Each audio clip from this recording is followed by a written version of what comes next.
All right, and welcome back. Thank you for standing by, my friends. I started to do some of the changeover work behind the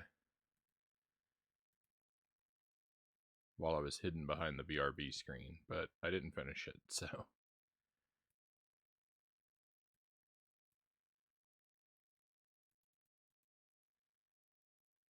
still have to move some stuff around. Highest hop, lunge lord, lunge lord. I would have thought leap lord.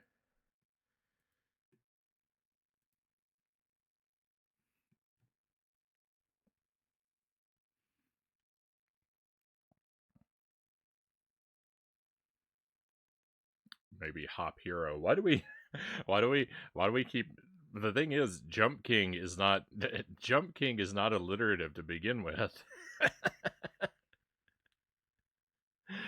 but all of our alternate titles always seem to be.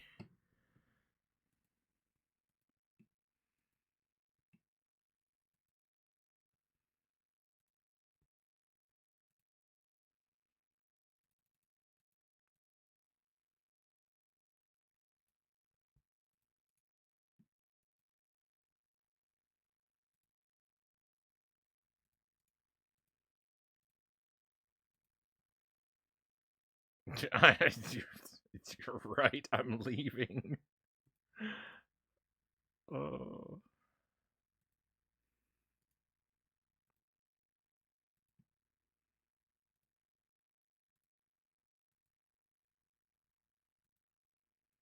Hey, we can see the game. We can hear the game. I'll fix the size of my Oh my goodness. Session 16. I actually don't think that's right. I think I closed and reopened the game once or twice mid-session. So I think because I think we're only at like session 14 of Jump King. 45 hours though. Oh my goodness. And I'm no closer. I'm no closer to getting anywhere.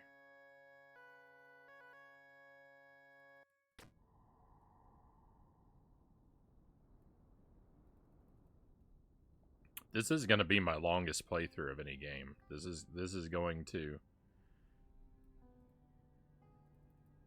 absolutely eclipse the Dark Souls playthrough.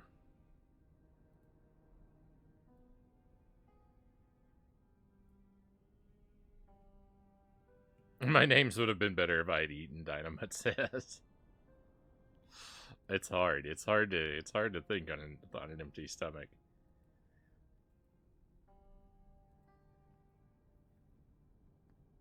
Alright, and let me switch controllers real quick before we really get moving.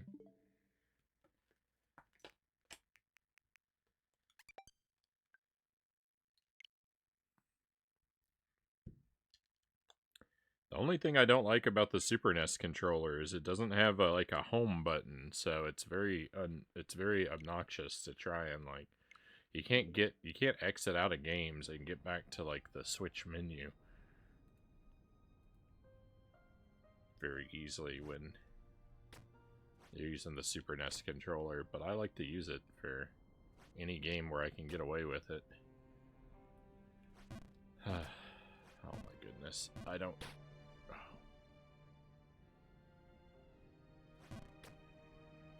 I was gonna say, I don't remember how to do anything in this game.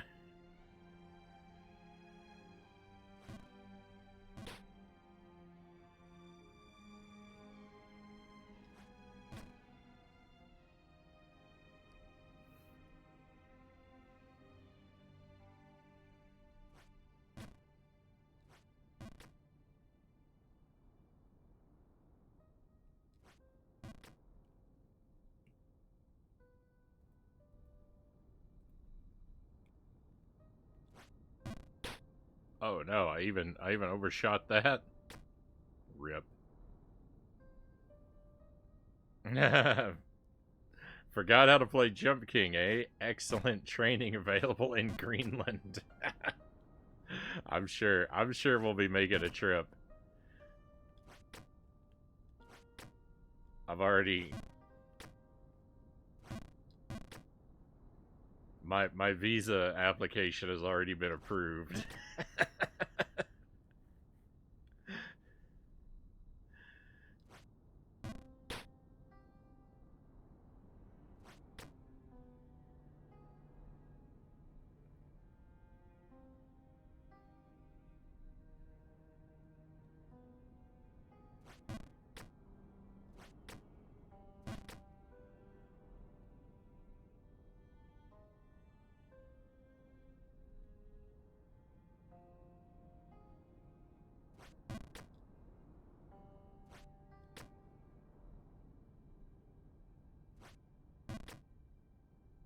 Alright, I remember a few of these jumps.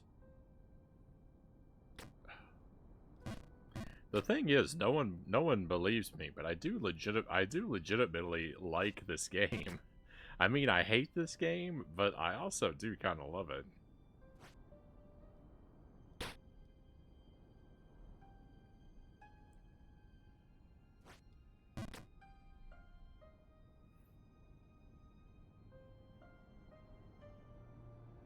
It's not going on my list of favorites or anything like that, but it is a challenge that I do enjoy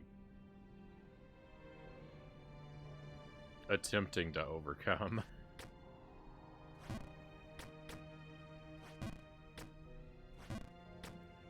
I really like the aesthetic and the atmosphere of the game.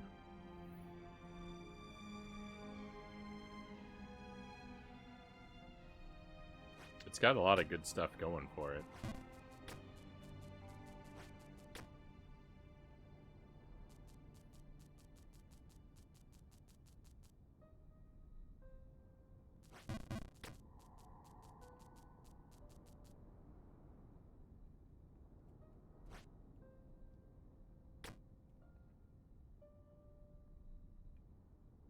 I didn't think a full-powered leap actually worked there.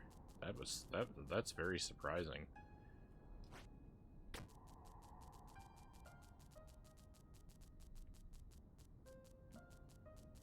Paid the gaming compliments while I can.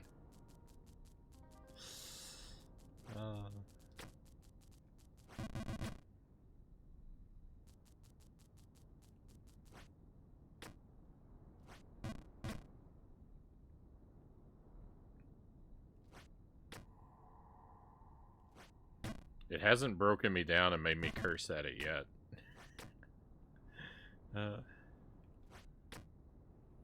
And I'm 45 hours in, so...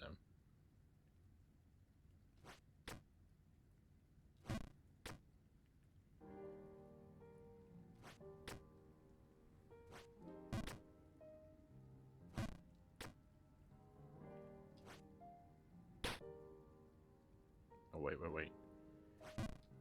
No!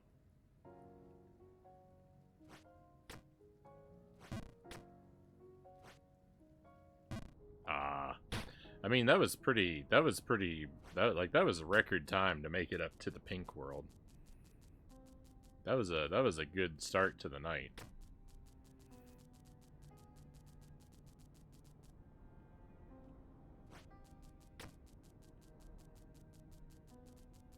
We all know what kind of sentences you'll have to say in a couple hours. Oh yeah, oh yeah. I mean, things like, I hate this game, come to mind.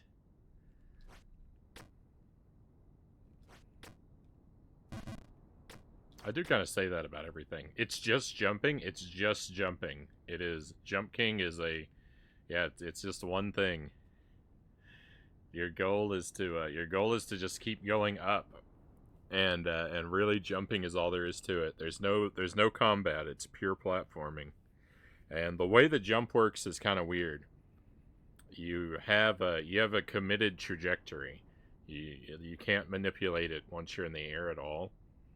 You can jump straight up, or you can go left or right in an arc, and the distance that you travel depends on how much you charge your jump beforehand. You hold the A button to charge, and then when you release, it'll have a different amount of power depending on how long you held it for. So you have to develop a feel for, like, how long do I hold the button to get the length that I want out of this jump without overshooting or undershooting.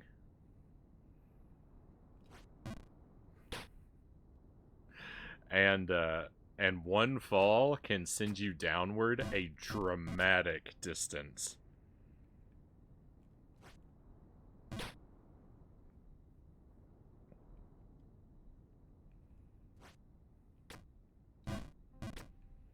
You can lose hours of progress in seconds.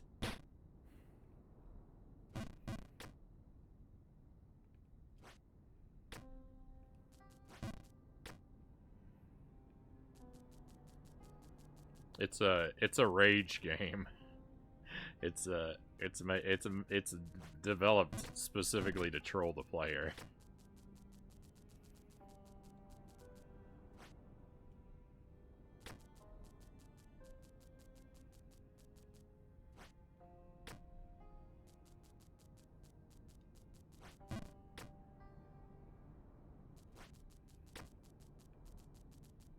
But it is really satisfying when you make it high enough to see something new.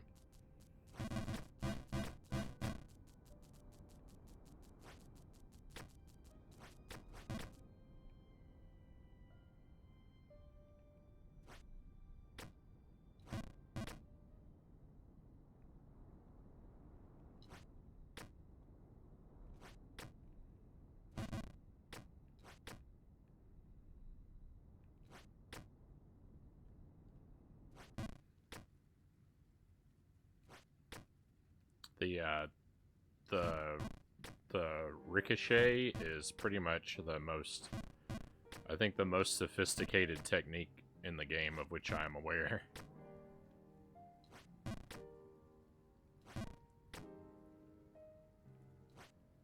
Oh my goodness.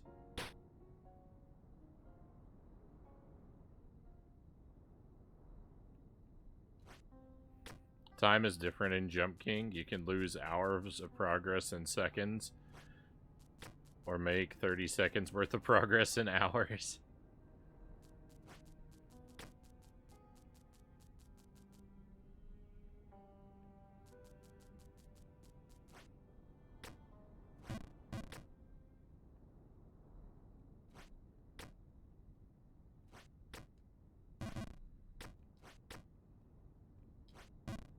Oh, goodness.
There we go.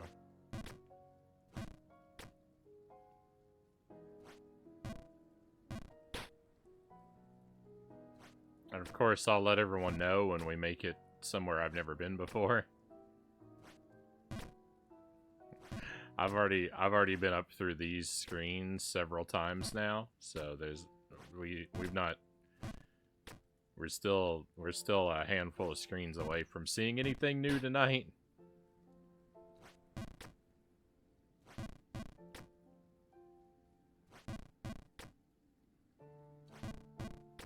Hey Tuesday, welcome in. Happy Tuesday to you. Time for some Captain Caper, I see. Is caper a synonym for jump?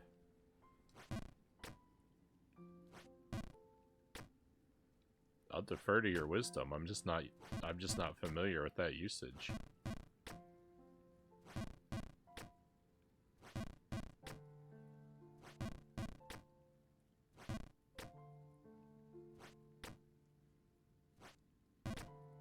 Unfortunately, there's no time for watching this great and amazing game. Even though I'm not tired, better get to bed. I thought, well, I'm not terribly surprised that if this isn't quite to your liking, Dynamite.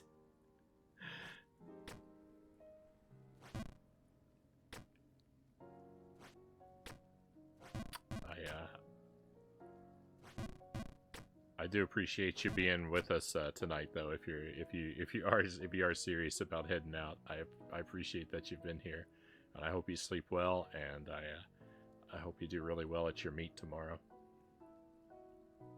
Hopefully, we'll hear good news when next we see you.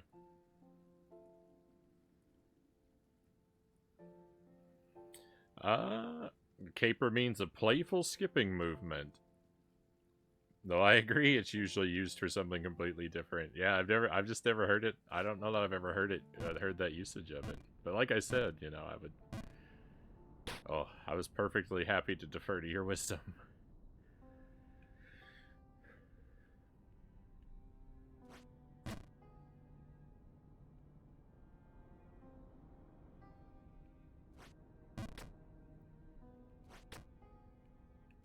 I hope your Tuesday is treating you as well as our weekend is treating the rest of us.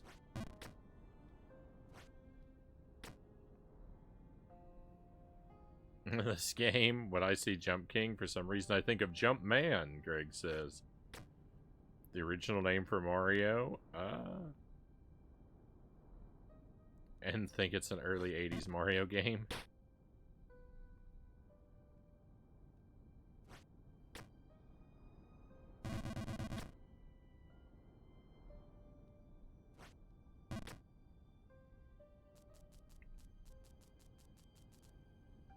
I do recall Mario being known as Jumpman.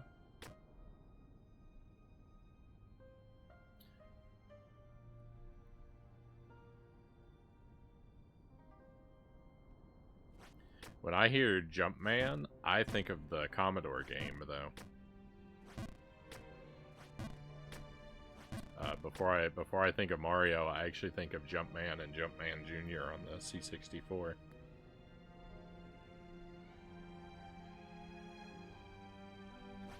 Which is kind of very Mario-like.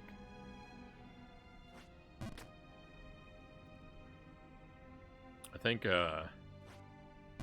Donkey Kong predates Jumpman.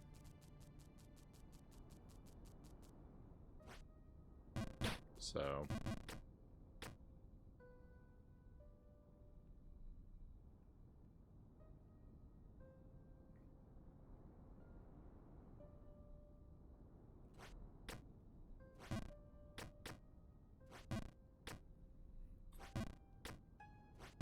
Mario still gets the credit, but it's just not the one that I think of first.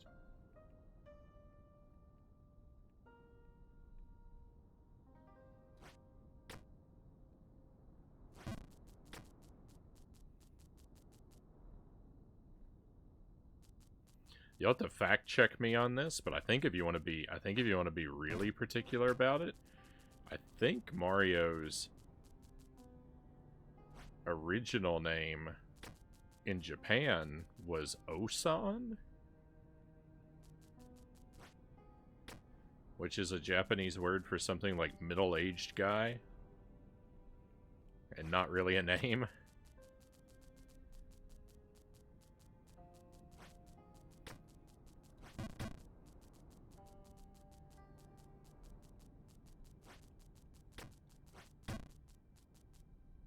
I mean, Jumpman isn't really a name either, it's more of a title.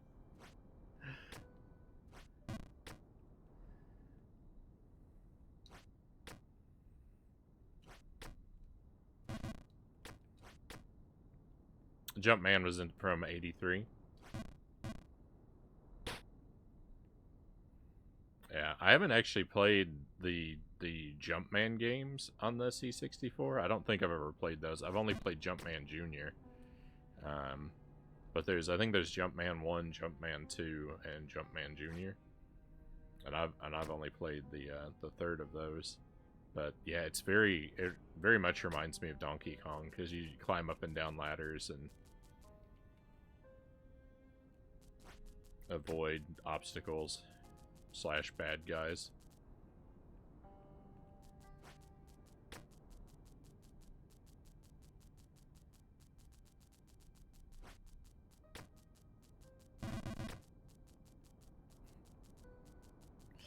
I don't know.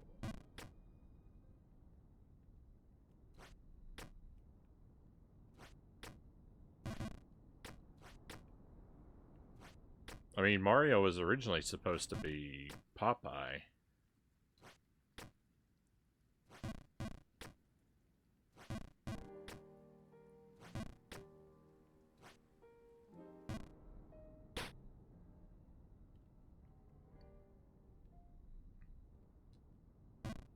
So I guess the original target demographic, wow, that's a long way down, would have been fans of children's cartoons, right? Hey, welcome to Greenland.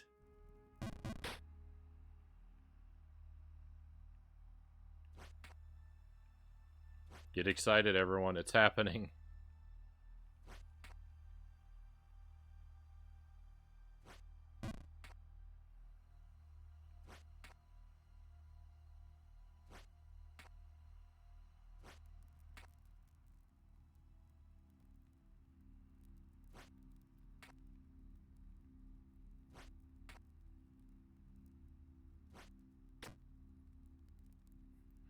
I always love when I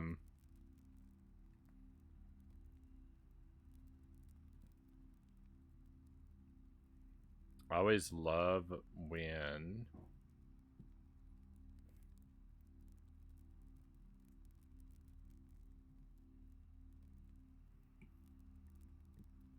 Popeye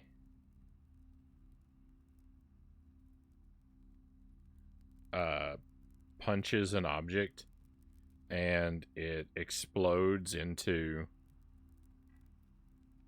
a cloud of its like constituent parts.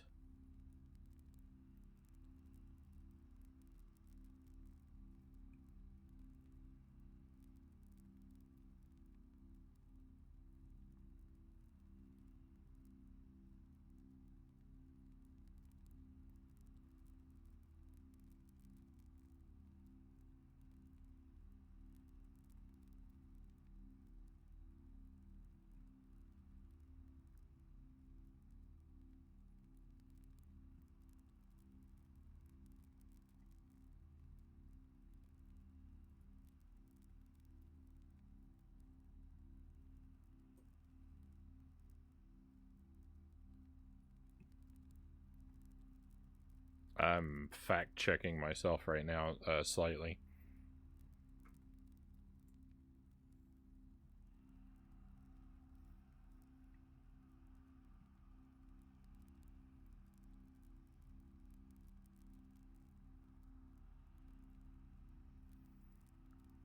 So I searched Mario Donkey Kong with the word Osan in quotes, and a couple places, gamingtweaks.com and World Today News. I don't know how reliable either of those are.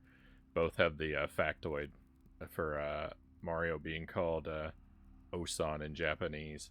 and also being called Mr. Video and Jumpman. I think that where I heard that fact from was the book Super Mario. I don't remember who wrote that. Jack Ryan, maybe?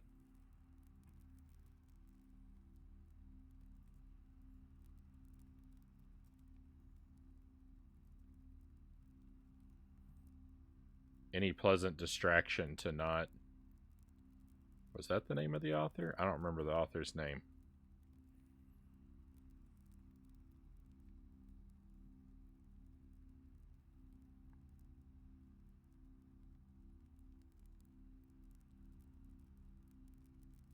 Jeff Ryan. The thing about that book is that author, Jeff Ryan, he gets tons of facts about the games wrong, so take everything in that book with a grain of salt.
Popeye wanted to be Jumpman, but the spinach had too many oxalates? I have no idea what that is. They give you kidney stones?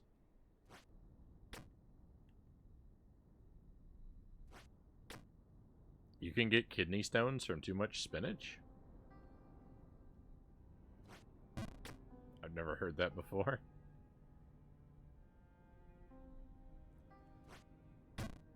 I don't eat a ton of spinach, fortunately, but I mean, I do eat it.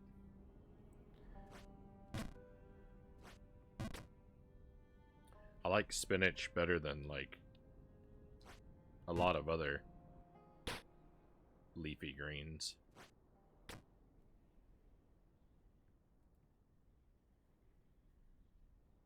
Like when his punches fun thing is into Helix's. Oh, yeah, I didn't finish my thought about Popeye. Yeah, I like when Popeye, like, punches a tree and it explodes into, like, a whole bunch of wooden clothespins. Or there's one where a bull is charging at him and he punches the bull and it explodes into a whole bunch of butchered meat and sausages. So I just... Yeah, I always like when Popeye does something like that.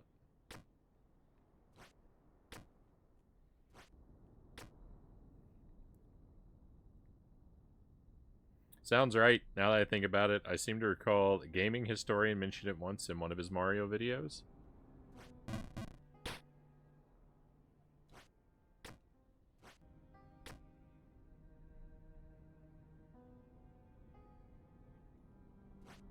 I just like how, like, all the early like ideas for, like, what to call Mario were so generic.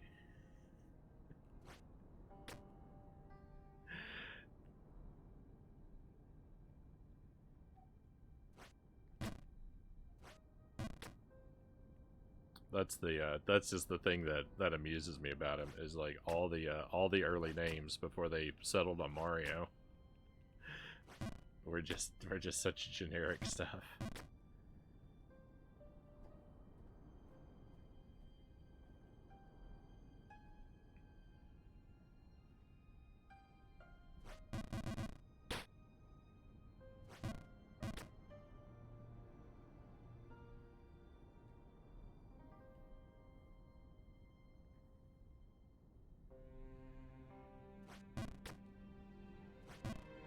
Oh, what am I doing?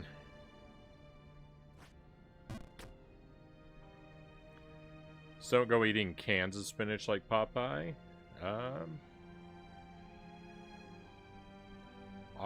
Oxalates are the stuff in mini plants that use as self-defenses against being eaten.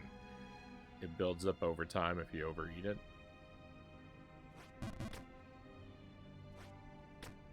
I have a rough time. I have a rough time with canned spinach. I've yet to find a way to make use of it.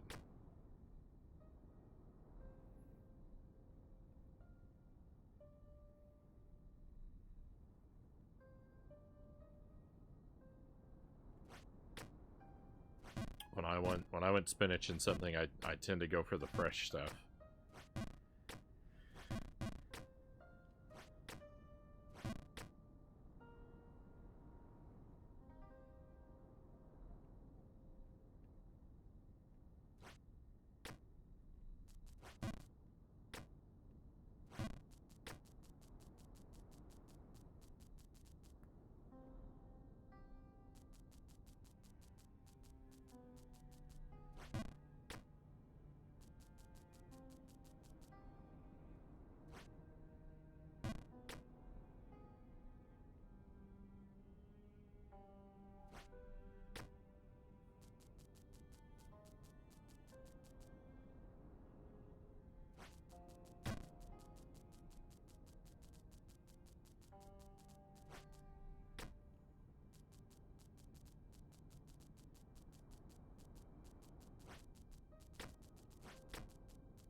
More processed and compacted is the worst it can get. Stick with the fresh stuff.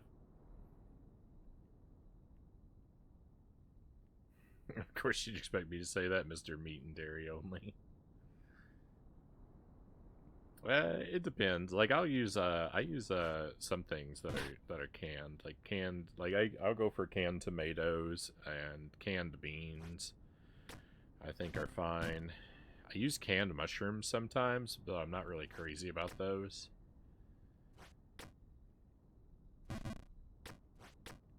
I'll use those out of convenience because they're not terrible.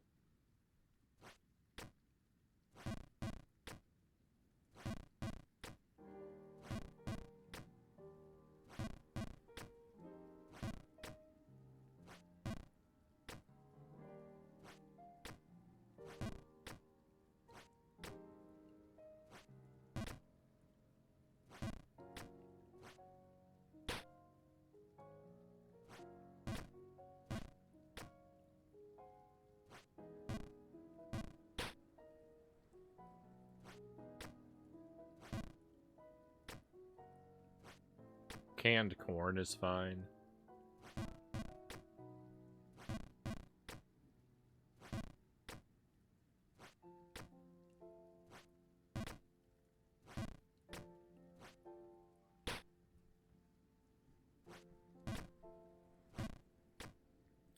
I would go for canned peas, but canned peas always have sugar added to them.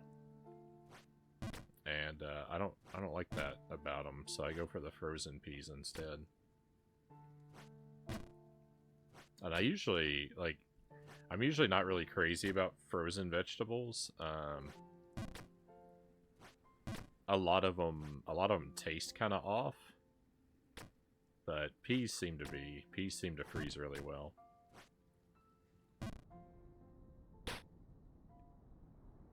I always thought that broccoli froze really well, but then I stopped eating frozen broccoli for a while, and it's hard to go back to it.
oxalates are only bad in specific circumstances, Persephone says. If you're prone to kidney stones, most people can consume them without issues.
No.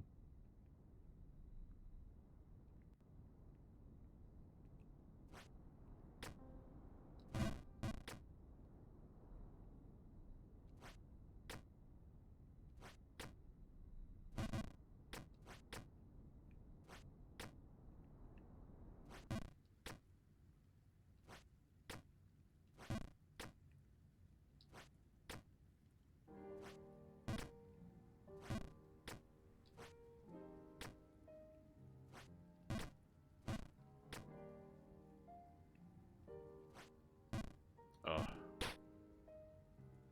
I knew I was cutting my jump short there, but it was too late. This game is comfy music. When we come up into this area, the first few notes that play always remind me of like of Charlie Brown's Christmas. It's not the same music, but there's a quality to it that's kind of similar. Like maybe it's in the same key or something. But it's just the very first few notes.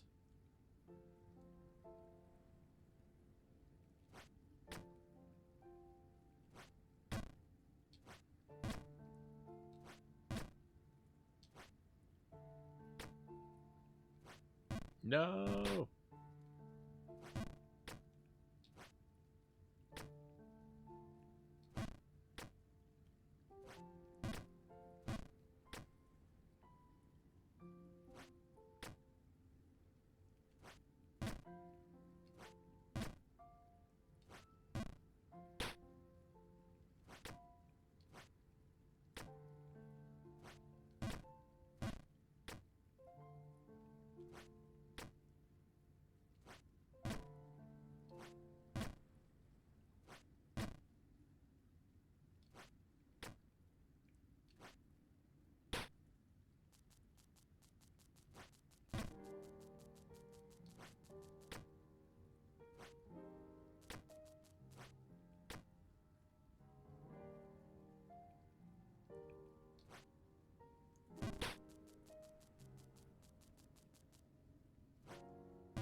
Some of these jumps are just brutal.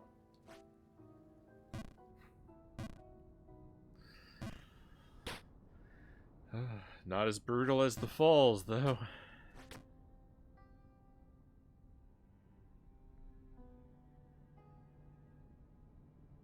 The comfy music is just to make you more upset.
This game wouldn't be so hard if every fall didn't set you so far back, you know?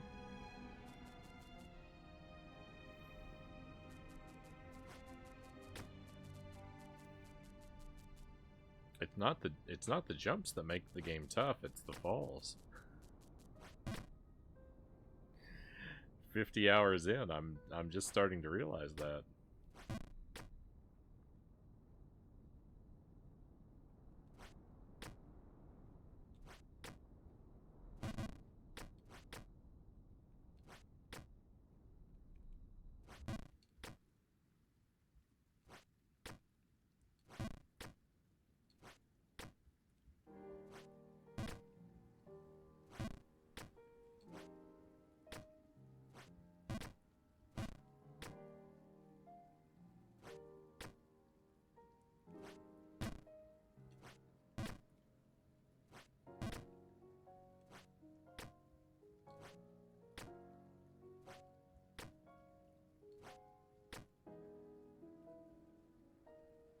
I feel like I got really lucky there with that jump.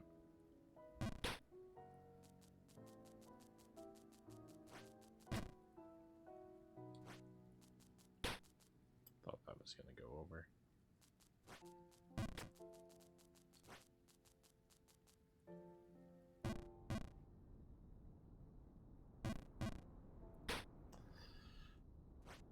Just deep and abiding sadness. Hey, Thrifty, thank you for the wheel. Don't mind pausing to give that a spin, that's for sure.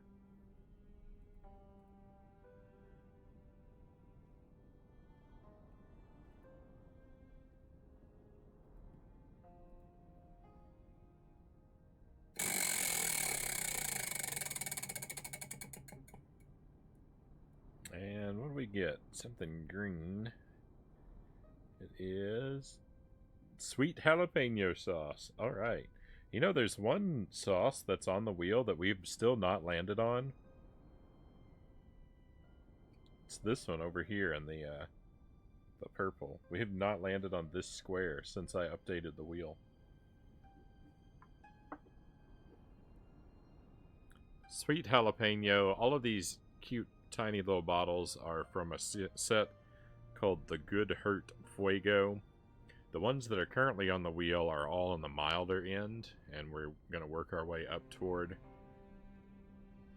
some of them that look like they get really spicy.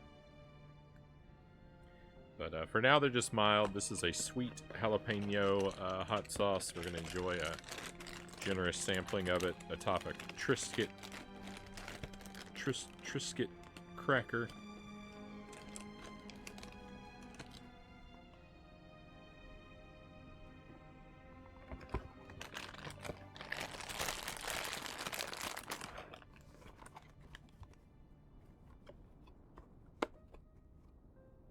My body doesn't care for oxalates much, in particular, Zergling says. 50 to 70 milligrams is plenty to pass the minor kidney stones within a day or two. Oh my goodness.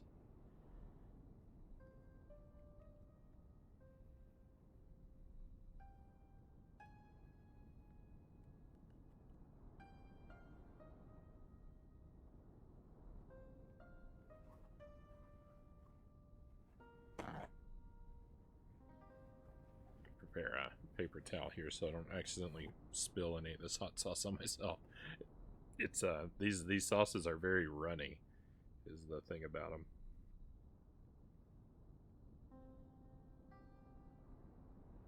The sauce is very good. It's very bright and it's very acidic and bright. And I think it would be really good on some fish. That's almost the whole bottle. I think we've got one dose left.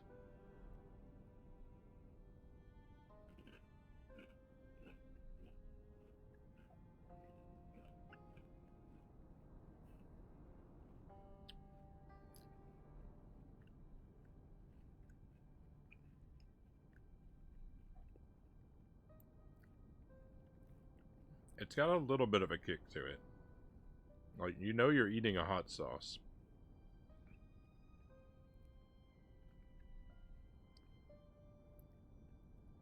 It's good. It's got a really nice flavor.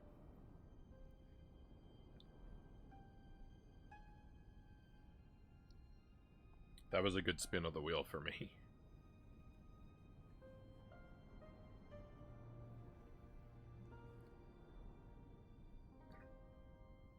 Very minor ones, the Zergling says. Not pain. Not painful. Yeah, I wouldn't chance it. I wouldn't chance it though. I can see why you wouldn't want to mess with why you wouldn't want to mess with oxalates. The sauces are trying to run away. They don't want to be eaten. They will fail. They're too delicious for me to let them succeed.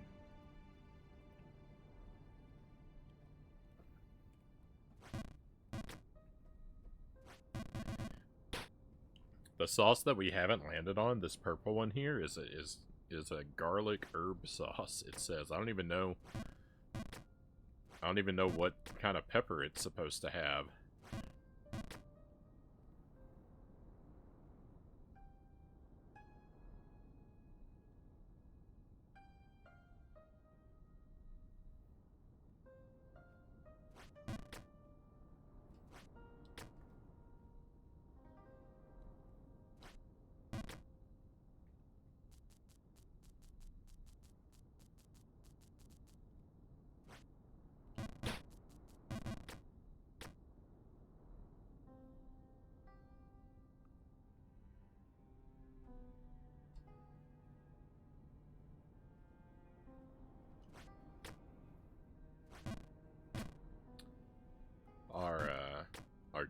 Our dog is gonna be 4 months old tomorrow. I think we found out he was born on July 11th, so that's August, September, October, November. 4 months.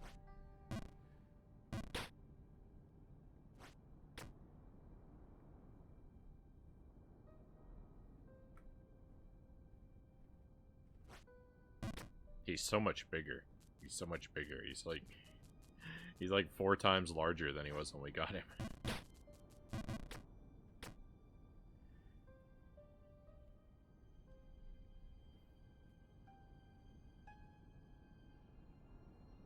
I still think he's only about half as big as he's gonna get, though.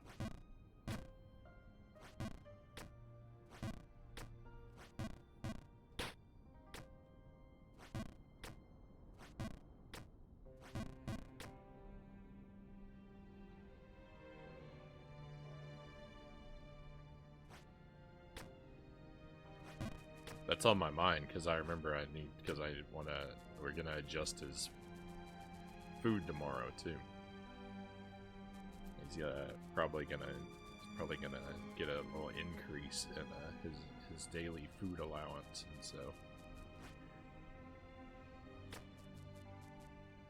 I'm sure he'll be happy about that. I kind of wonder how jalapenos / habaneros ever propagated in the wild. With just animals eating them. Humans are the only ones willing to eat such things. Yeah, humans, I thought I read that somewhere. Yeah, humans are the only animal that enjoy spicy foods. I mean, I think the idea is that, like, they look delicious so that a creature will, like, pick them up to like, try it out. But then, yeah, because it tastes spicy, then they'll drop it so that it can sort of fall somewhere and rot, and the seeds can grow out of it, I guess, out of the fruit. I guess is the idea. I don't know, because, like, some seeds, I think, like, have to be digested before they will be activated. But I guess pepper seeds aren't like those, because I think, like, tomato seeds,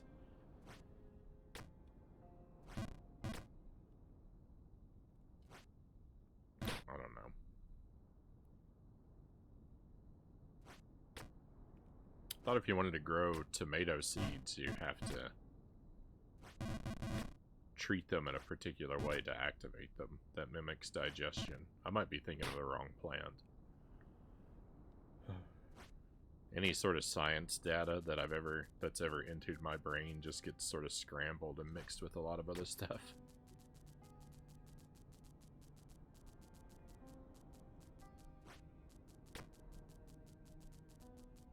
Avids are not sensitive to capsaicin? They can't even taste it? So birds propagate pepper seeds. Oh, I didn't know that.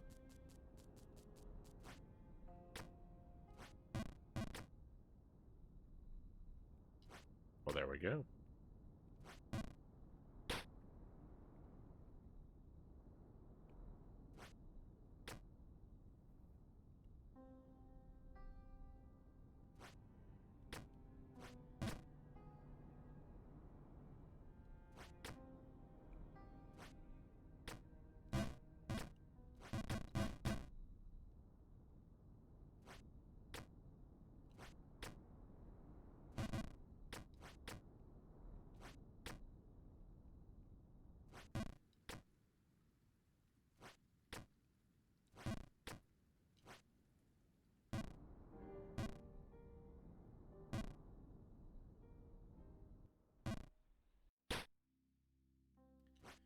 Another horrific loss.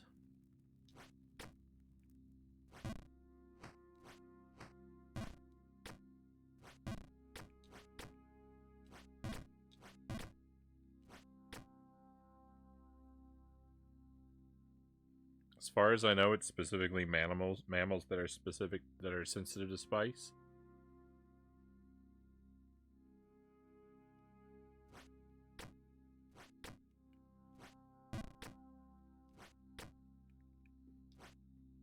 So then pretty much any other animal type would be able to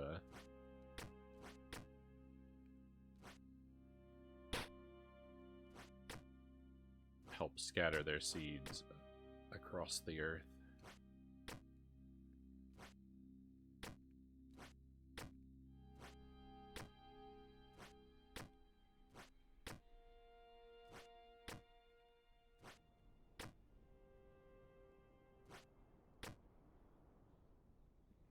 Do amphibians eat fruit? I could see some lizards doing it. I don't know.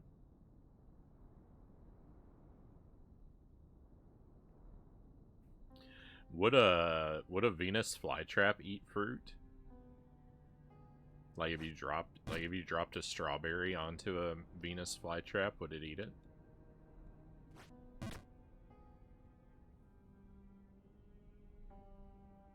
I know that they're unlikely to eat fruit, like, out in the wild, because they can't go around, because they can't exactly, like, go around to like, collect it, right? They have to wait for a piece of fruit to come to them, but if you gave a Venus flytrap a piece of fruit, would it eat it, is my question.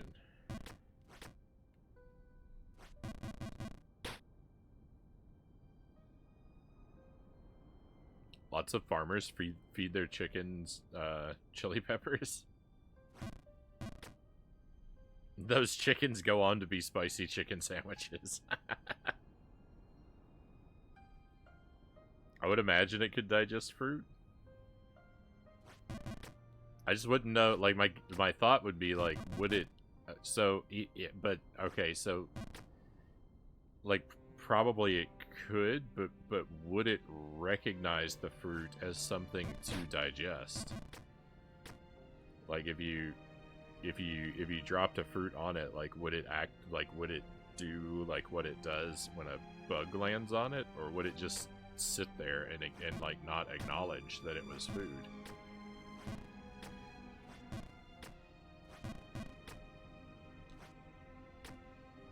You know, like if you set a strawberry and a spider on a Venus flytrap, like it would eat both, because it would be like, oh, there's a spider on me, gotta eat it, and the strawberry would just be like a casualty. But if you just set a plain strawberry, like would the Venus flytrap be like, oh, consumption mode activate? I don't know how they work, right?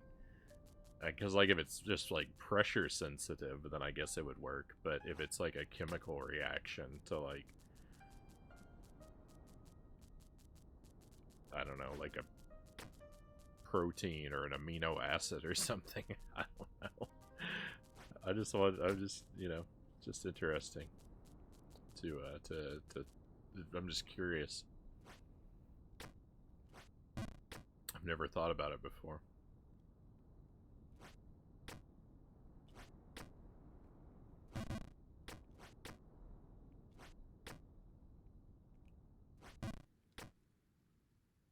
I saw a video of someone feeding a jelly bean to one. Oh, well, there we go.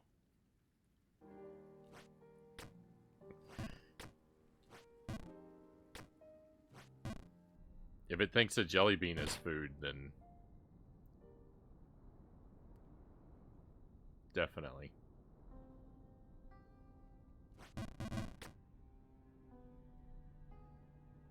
Maybe, but what? Yeah, that was sort of my question. Could if it one could it eat a fruit, and two, would it want to? Yeah, that's sort of. I sort of had two questions there, but I wasn't expressing them very clearly.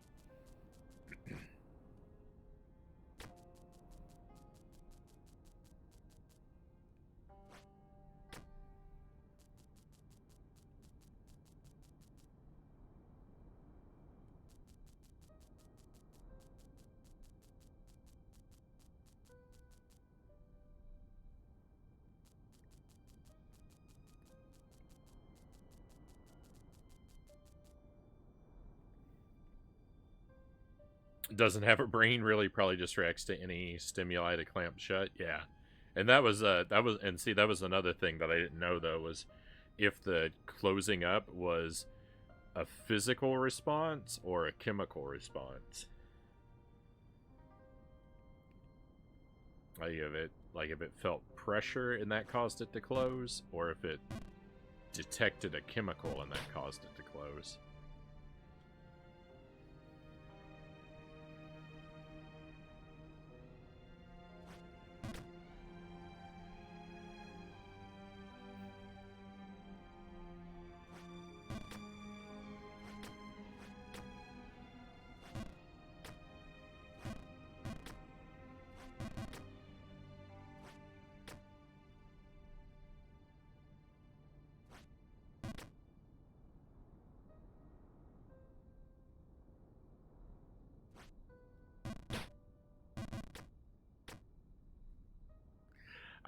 I need to compete. I need to compete in trivia contests more regularly, because I think that my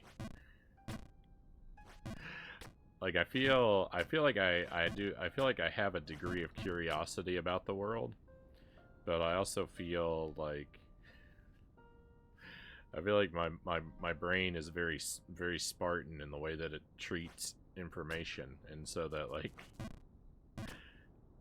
while I might be curious about things like this, I don't tend to retain the answers to questions like this, because I have no I have no practical use for any of this data, so I feel like my brain just tosses it out. It's like this information is no this information is of no purpose. It's needlessly cluttering up the hard drive, so we'll just clear it out. So I need to participate in trivia contests so I can manufacture an excuse to remember stuff like this.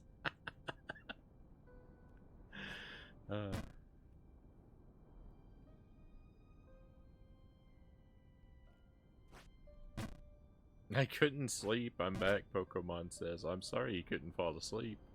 I'm always happy to enjoy your company, but I do prefer that it not be at your expense.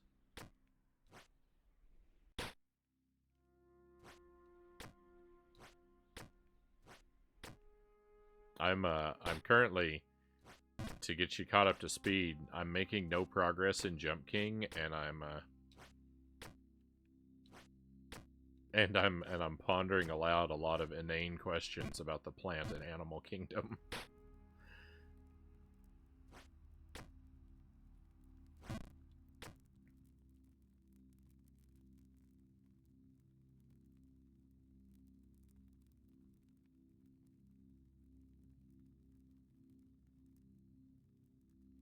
Lots of jelly beans flying around a Venus flytrap's natural habitat.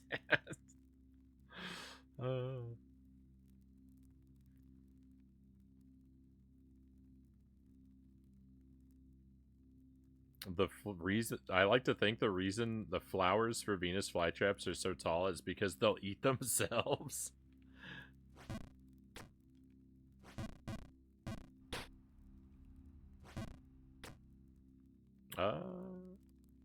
Losses.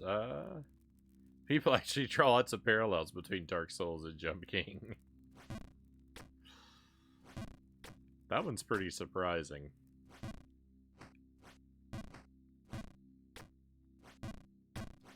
I actually, you know, kind of feel a kinship between Jump King and Dark Souls. They're both, you know, they both have the sort of the fantasy aesthetic in a ruined world of sorts, and they're both brutally difficult and require a great deal of patience and endurance. And they're both very lonely games, which is a type of game that I will frequently cite as being like a vibe that I enjoy in video games. I like games that have kind of a lonely atmosphere.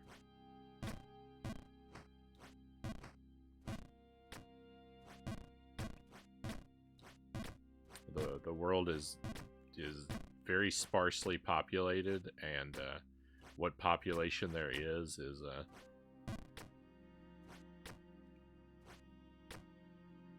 hostile or untrustworthy. Now, this and Dark Souls. I think of Castlevania 64. The first Portal game is kind of a very lonely game.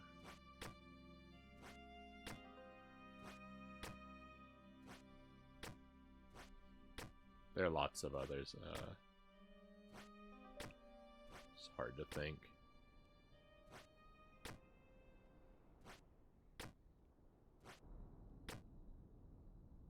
I guess they require a deal of quiet too, right? Because, like, you know, a lot of that description, like Super Mario Brothers 1, right? Like the world. Well, it's not really sparsely populated. There are a lot of there's a lot of enemy characters, but there's no one friendly hardly. Well, that's not true. You meet a lot of toads.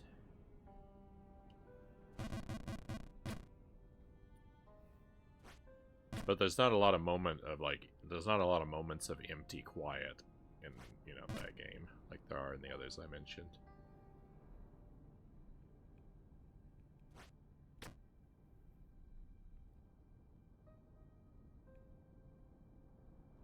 How good are you when you watch Jeopardy? Depends on the categories.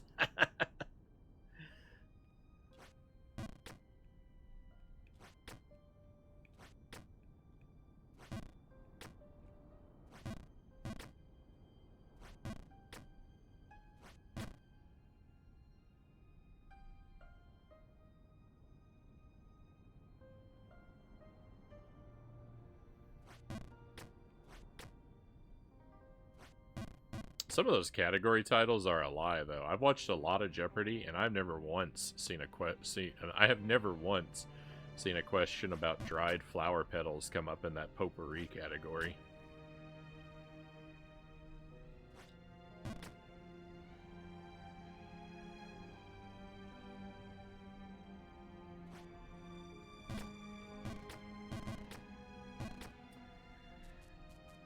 The character in Jump King reminds me of Solaire of Astoria, another hopeless optimistic.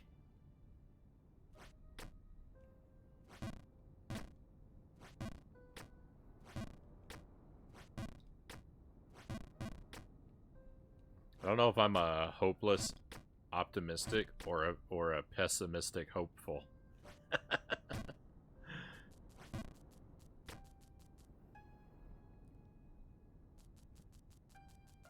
I'll take spicy candies for 5,000.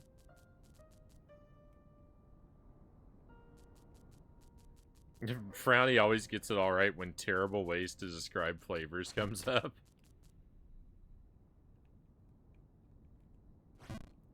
I don't have the vocabulary.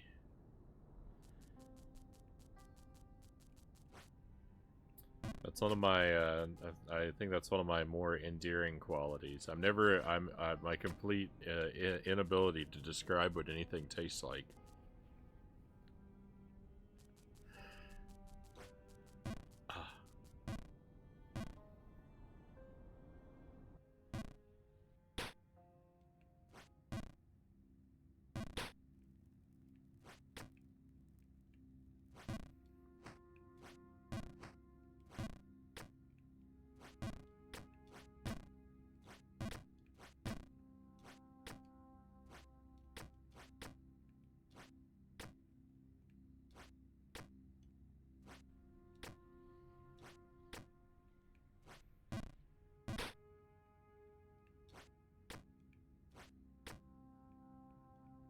I just don't have any, I don't have any vocabulary for flavors, on the one hand. Other than, you know, the very basic, like, sweet, sour, spicy. I don't have any degree of, like, precision in my flavor vocabulary, and I've spent so much of my life as such a picky eater that I don't have a catalog of, like, things. I don't have a catalog of, like, tastes recorded in my brain so I can compare one thing to another.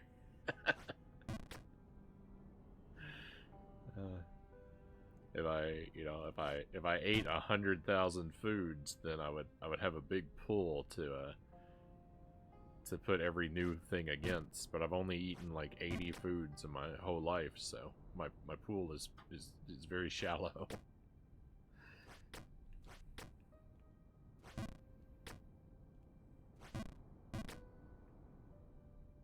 People often mention the parallels between Dark Souls and Jeopardy.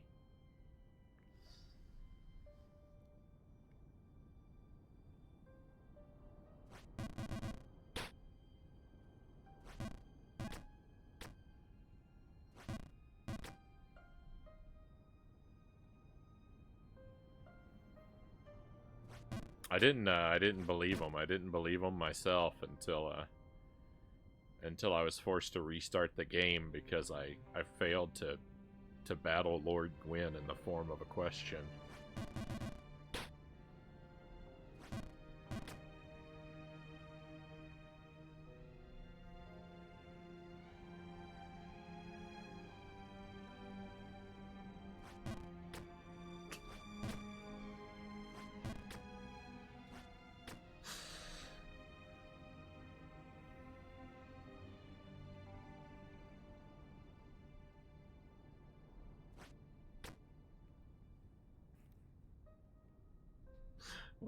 What is Jump King doing to me?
If I remember correctly, the last time we played this, I actually didn't see anything new. It was the first time in quite a while that, like, we didn't actually reach a new PB for the night. I think that's part of why it's been so hard to come back to this game, right? Is, like, I was on a really long streak where every night, like, we always saw at least one new screen. And then, yeah, I think the last time we played, I didn't get to see a new screen. So I think that's a good part of what, like, demoralized me with this game. We still haven't seen anything new tonight. Haven't really come very close.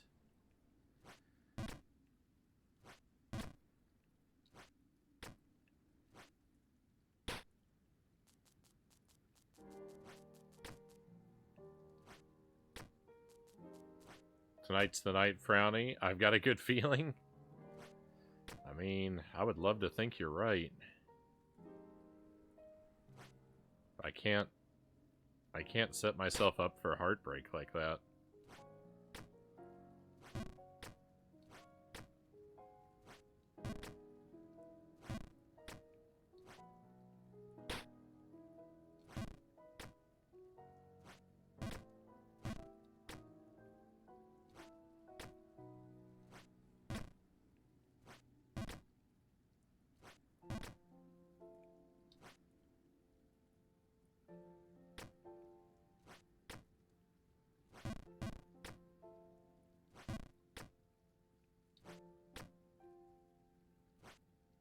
Patience isn't enough. Call upon your super patience. My super patience. I think if I activate my super patience, I'll I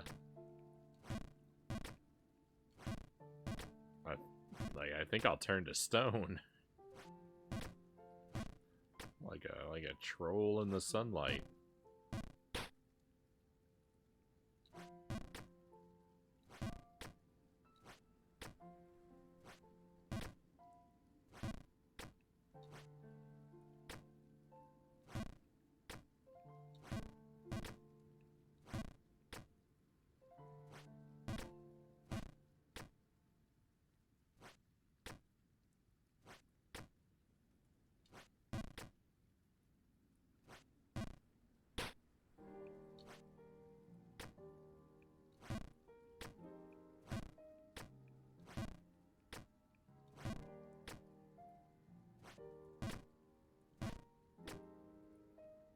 I've got a feeling, too, that there's gonna be lots of jumps.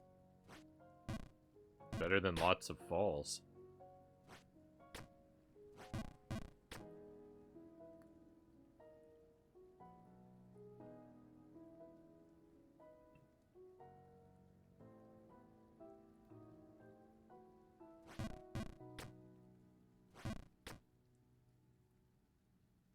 No feeling necessary for the falls, that's a given.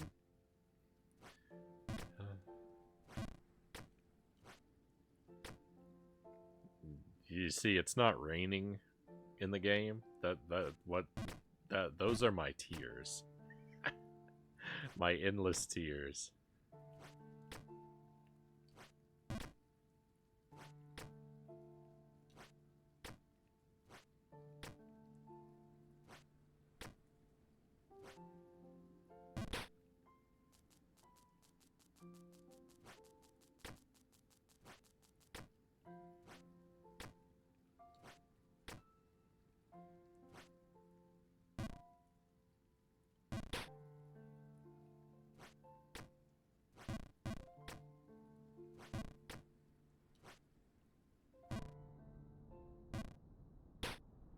Endless tears.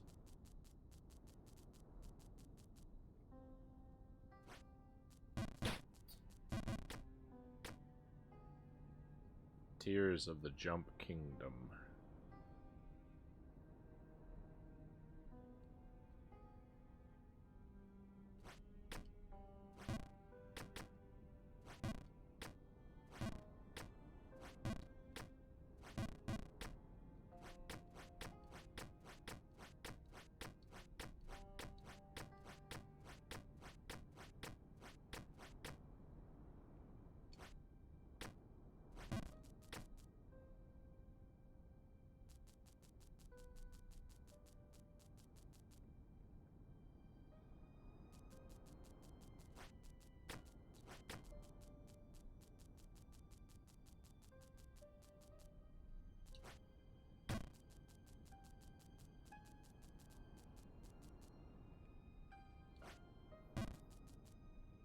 That, looked like a piece of dialogue I actually haven't ever read before. I didn't hang around to finish it. That thing that guy was saying about being the top tactician, I'm sure it's scrolled across the screen before, but I don't think I actually ever read it before.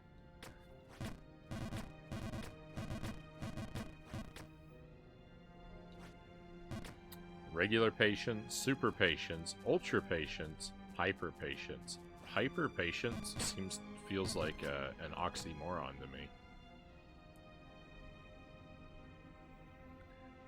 To be hyper and to be patient feel antithetical.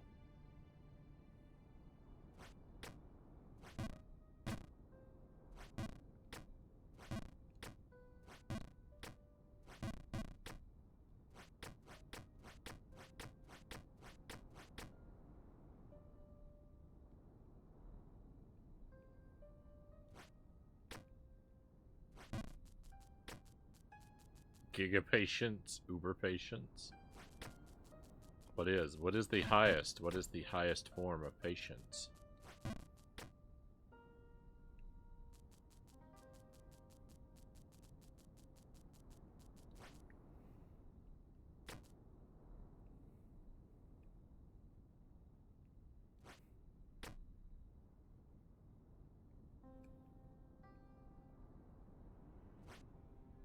You know, there are 2 games we started on the stream that we need to go back to and finish. I mean, there's a few more than 2, but... 2 games that I think I could beat, but I've been letting them sit for too long. Earthworm Jim on the Game Boy. I think we made it to the last level in that game, and then I never played it again, so we still need to go back to Earthworm Jim on the Game Boy, and I need to go back to Arrow the Acrobat on the Super Nintendo. I didn't make it super far in that game. I think I only made it to like the 3rd world, but that's another one that like I really dread going back to. That game is so bogus. Divine patience. I need to take another... I would like to finish Tasmania on the Super Nintendo as well. It's the only... well... with an asterisk by that. It's the only Taz game we didn't finish during the Tasmanian Devil Marathon. Except for the Atari game. But I don't think you can finish the Atari game. I think it's an endless... you know, I think it's like finishing Tetris. Like, it doesn't happen. I could have done better in it, though. So I should go back to both of those.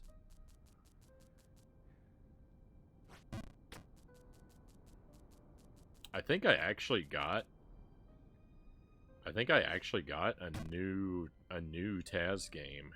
I don't remember if I bought it or not. I came across one a while back. I think I bought it. It's like an Xbox game.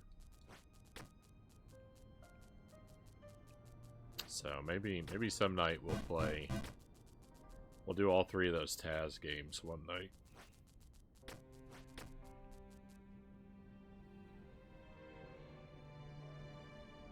"22 days since the last gnome."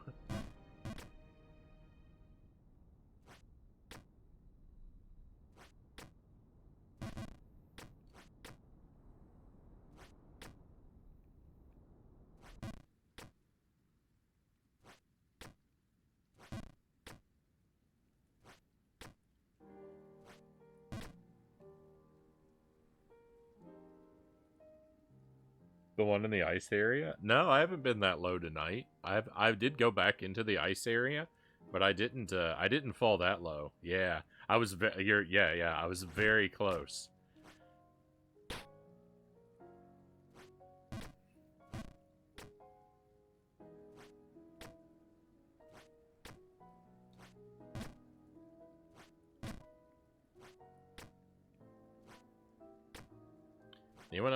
Anyone else ever watch that cartoon David the Gnome when they were a kid? I think that's what it was called. He was like a gnome. He wore a blue coat and a red hat that was like a traffic cone. Or like a dunce cap.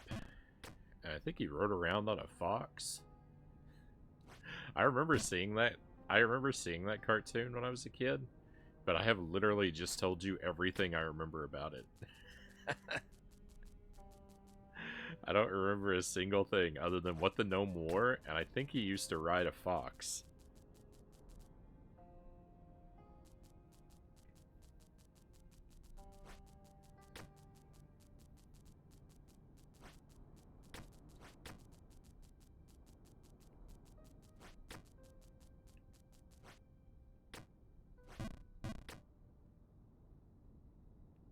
I think it's based, the cartoon is based on these, like, books that someone made. They're like great big, like, coffee table books that are, like, all about the world of the gnomes, and they just sort of describe this, like details of this gnome society, and I don't remember. I remember flipping through them, and some of the stuff in those gnome books was just bizarre.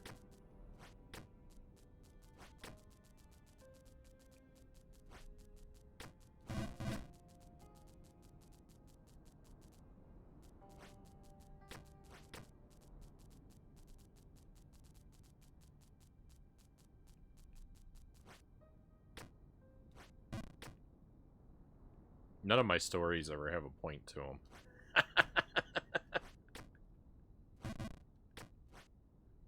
They're all as incomplete as the like sets of trivia in my brain.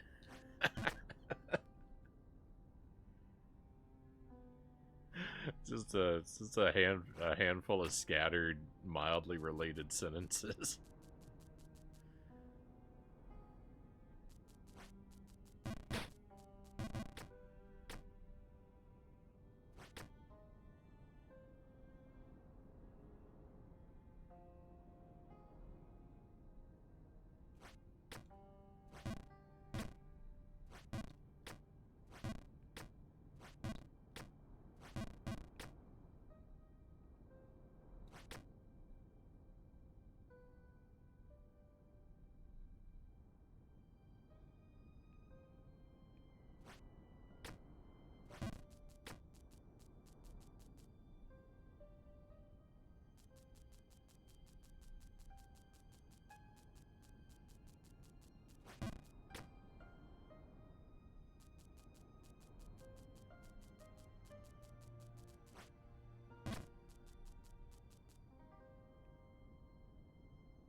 No, I took a chance and it didn't pay off.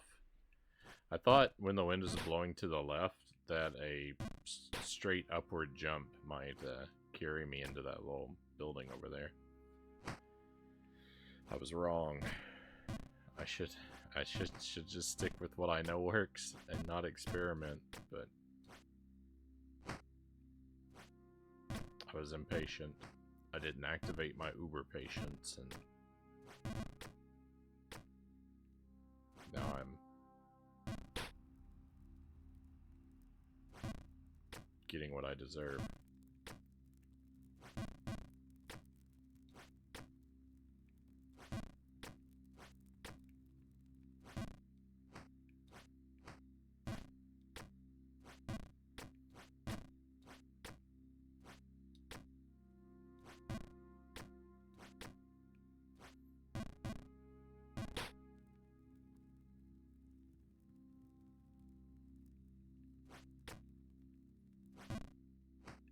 Experimenting is important because it's insanity to expect different results from the same thing. But the thing is, I wasn't expecting different results from the same thing.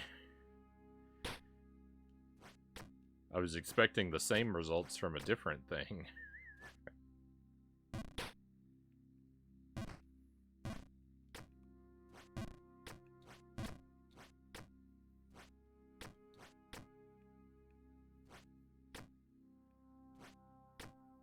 What's the term for that?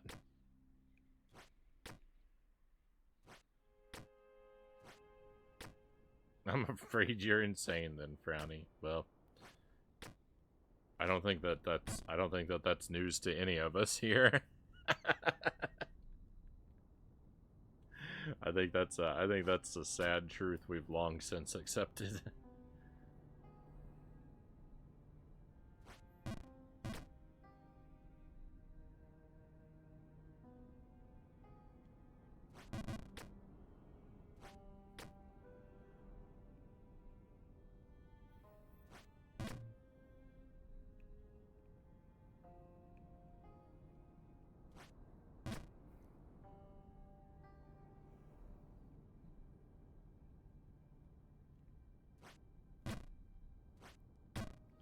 If you want to know what things are like here, I watched Frownie play the Klingerwinger for 40 hours until he finally asked for a hint, and when I told him, he refused to use it.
Still more my kind of streamer who imposes ridiculous challenges and limitations on themselves than the ones who save state to victory. Yeah. I mean, that's... I like to watch, you know, I tend to like to watch people who do things more my way. So, I can appreciate that.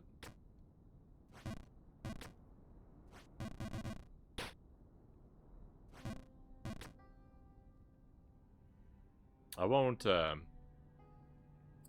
don't necessarily bow out of a stream 100% of the time if someone's using a save state here or there, but I do very rapidly lose interest. It's pretty close to 100% of the time.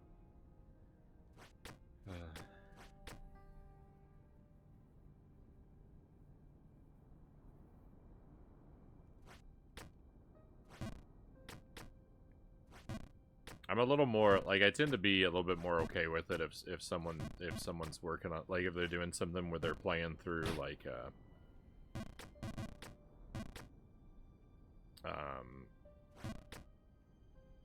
ROM hacks or something like that, like to sort of, like, sample a bunch of different ones, where they're not really playing to beat them, but sort of more playing as a sort of checking them out / sort of showcase kind of thing.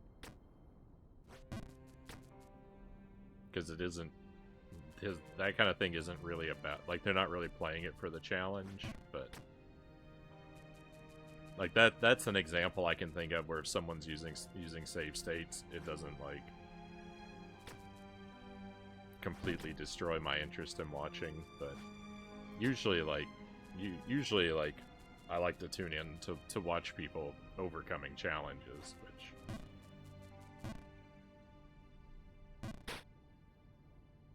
is a whole different kind of thing.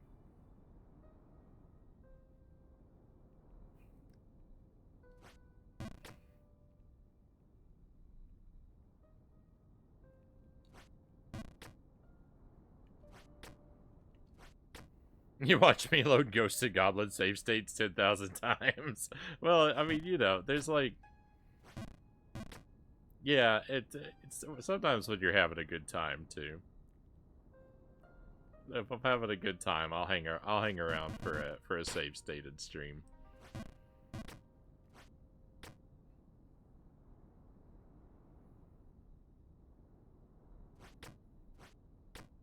They're not you know.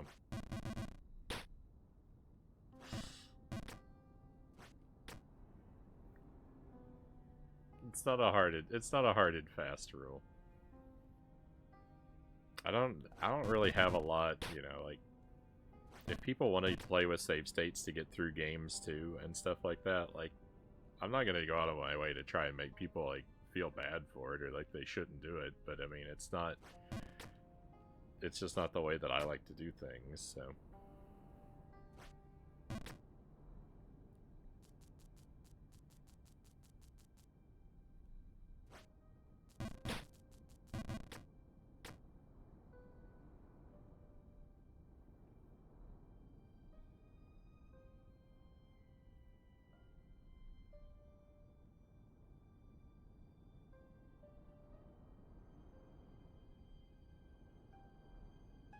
Oh yeah, yeah, yeah.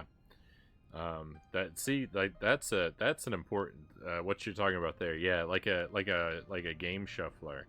I think Intoxicate does that, where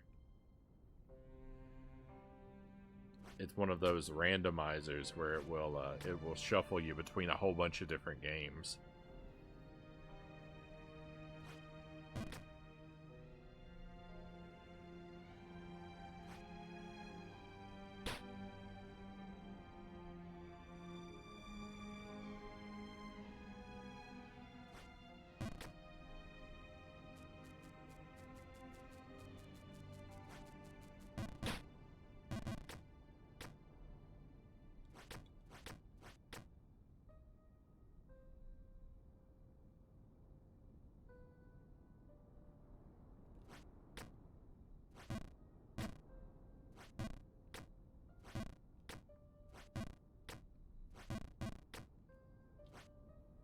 That seems like that's one of those really fun things that you can do with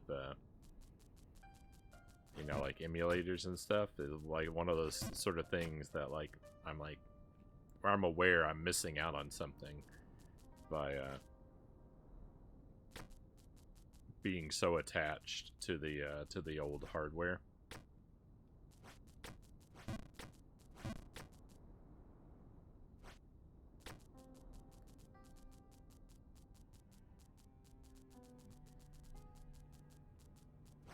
I think that like those shufflers and those like sort of shufflers like that, or randomizers, and even the retro achievement stuff, are all things that look to me like they're a whole lot of fun. But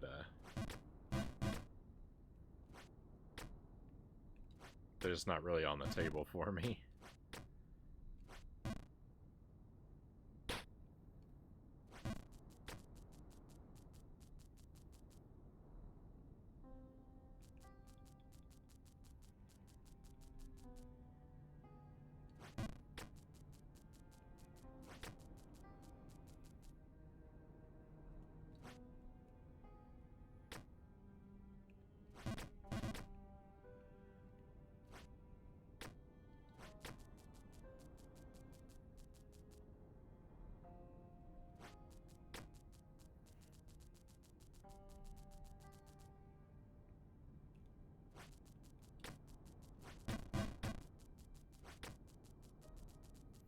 Oh, you know another game I need to go back and finish? I need to play Ghostbusters.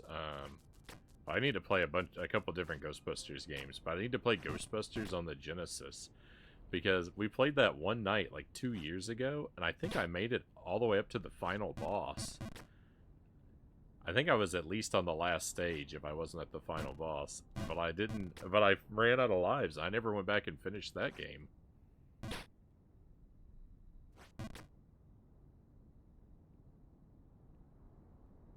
Decisions. Found Frownie's finally playing Jump King, but I'm getting sleepy. I mean, isn't that isn't that like, aren't those two related? I feel like having Jump King on the stream is like gonna make people sleepy.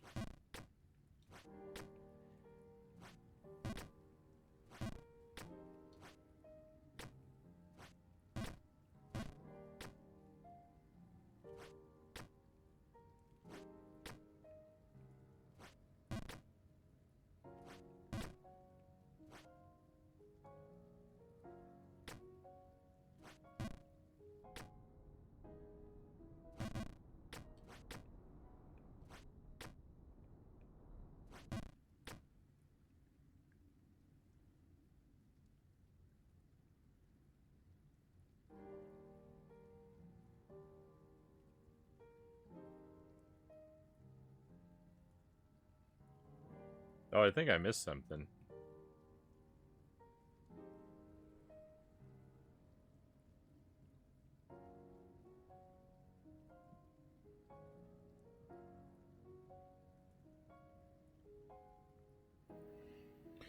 Zergling had said people who save state beat more games, but did they really beat them, and did they really enjoy them? Well, they might have enjoyed them, but no, I wouldn't consider a victory that comes with the advantage of save states to be a legitimate victory.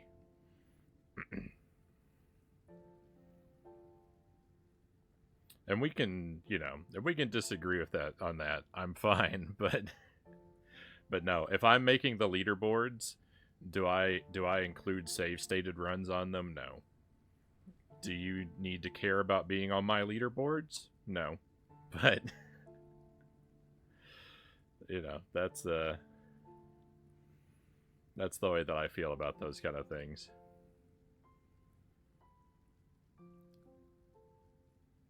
Save states equal practice run, yeah.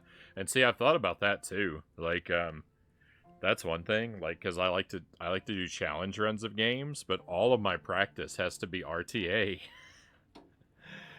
Hey, Clairsonality, welcome in. A rather familiar spotted Jump King we see. Pleasure to have you here, Claire. Hope you are well. I've been making it up. I've made it up here to this pink area quite a few times tonight.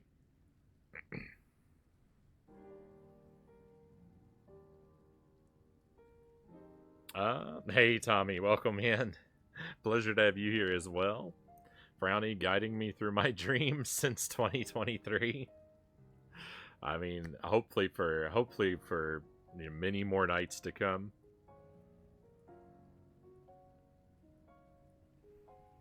I am grateful here to have you with me as long as I'm able to stream.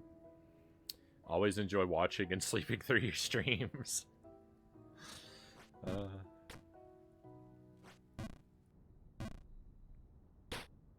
I take that as a very high compliment.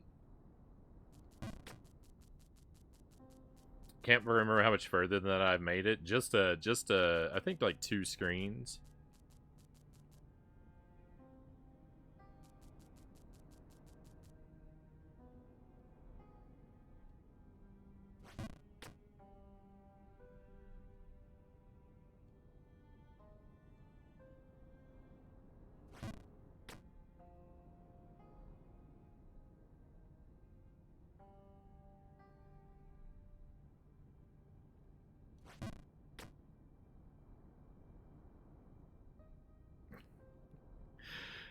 Telling someone they didn't beat a game because of arbitrary rules is a good way to sour someone's fun. I mean, I would like to think that I'm not going out of my way to antagonize people.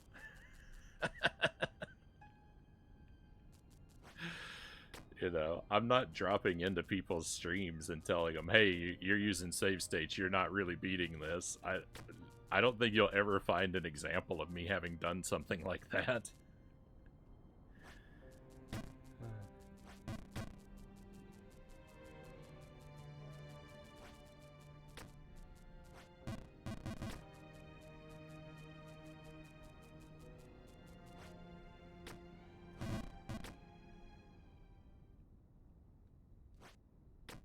But I would not agree with you. I would not agree with you that someone who that someone who beat Echo the Dolphin with save states went through the same experience that I went through. And I would have to politely disagree with someone who insisted otherwise, because I simply don't accept that.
Oh my goodness.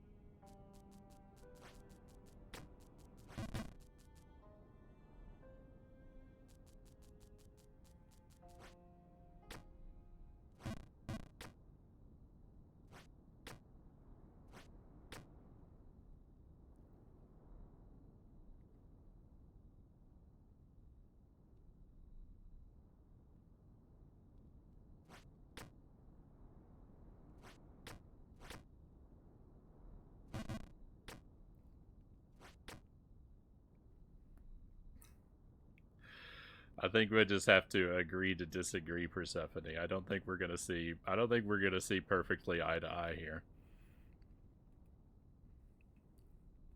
Hey Yaden, welcome in. Thank you for the raid. And just your average Jen. Great to have you here as well. Thank you for coming along. Good to see you again. I feel like it's been a little while. I hope you've been doing well. Tell us about your stream, what you were up to, and how it went for you.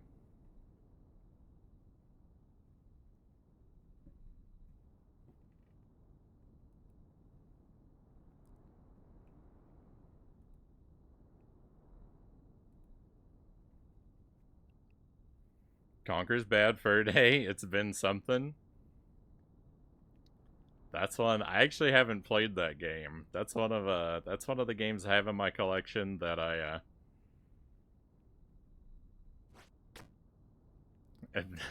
people you know, I hear good things about it. I would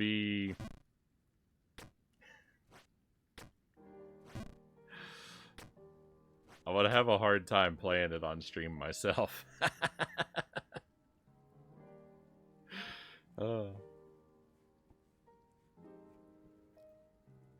It's interesting, very jank camera, but having fun with it.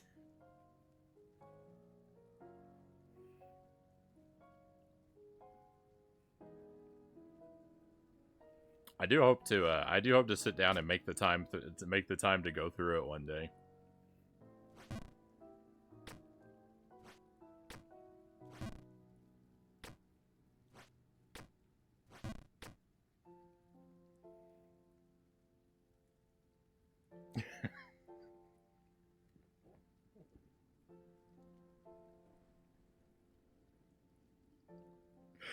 Frownie would never go straight up a mountain. He would go up 5 wrong mountains first.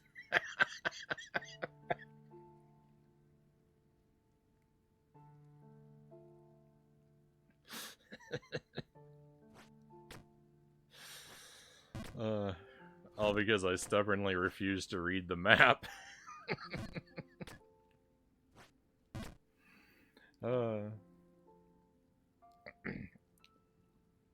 It has a lot of late '90s and early aughts humor. Good times.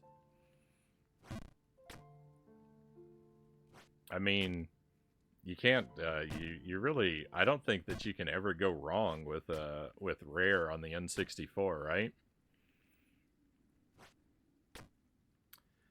Granted, I haven't played every Rare title, but I've played quite a few of them, and I can't imagine there being a truly bad one.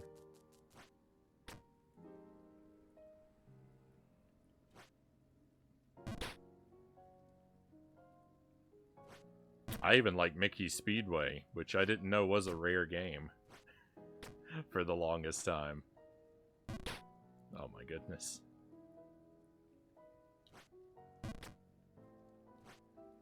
So we were playing Jump King tonight. We played the first part of the night we played Zombie Panic in Wonderland, which is it's a WiiWare title. It's actually kind of a cool game. The gameplay is mostly really good. Everything else about the game is super bogus, but the gameplay is mostly pretty cool. But I was revisiting that one. We played it in October and beat it. It was part of for October I did a WiiWare marathon. I played every spooky title that I could find in the WiiWare library, and I think we beat all of them. At least like a normal mode standard playthrough. Some of them we did some extra stuff in too, but we did the whole collection. But I went back to this one because we only beat it on normal during the marathon, and I wanted to beat the hard mode for it, so we did that earlier tonight, and that was all right. And then I've just been suffering with Jump King ever since. And oh boy, so this is not a high octane stream tonight. How that tourist get up there?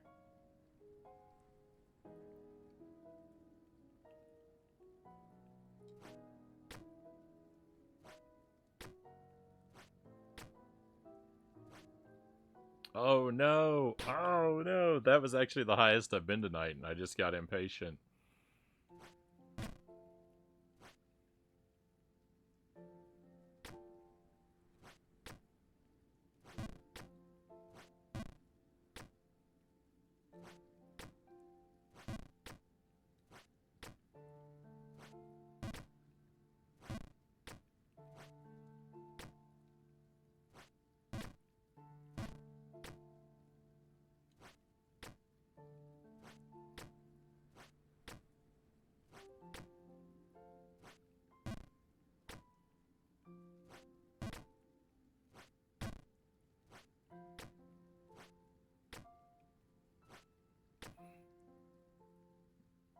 Um, Zombie Panic has an extremely original story. The story of that game is, I don't even know. It's it's just off the wall. I've never seen this. Seems pretty chill. So yeah, this is so Jump King. Yeah, if you're not familiar with it, it's all jumping. That's all there is to it. You've got one thing you can do in the game. It's pure platforming. You can jump straight up or to the left or right. It's a rigid, fixed, committed jump arc. Um, and it's all just based on how long you hold the button. You charge your jump and release, and you gotta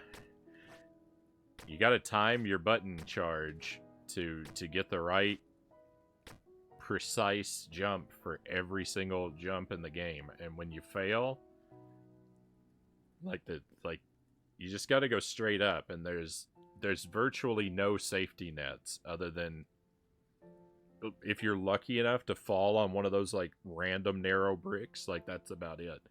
So sometimes when you fall, you go down for days. You just fall for days. It's horrific. This is a rage game. This is a troll game.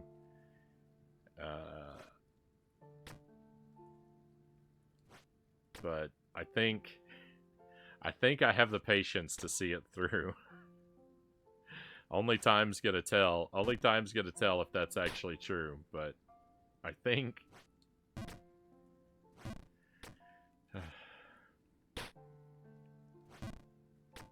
I've played it for like 14 nights on the stream across mostly the last couple months. I actually started it up in February of last year. I played it for 3 or 4 nights, and then I just kind of stopped for a year and a half. But I don't know. I came back to it, and now no one wants to let me quit. Oh.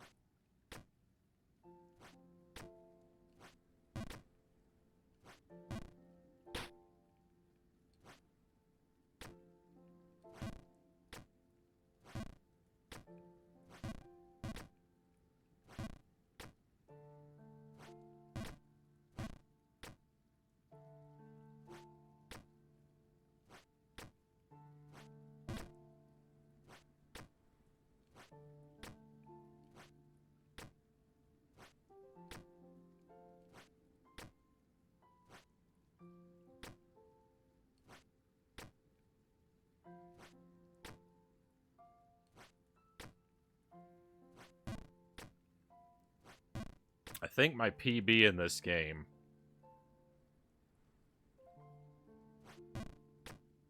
is 1 screen above. I think my PB in this game is 3 screens above the one I'm currently on.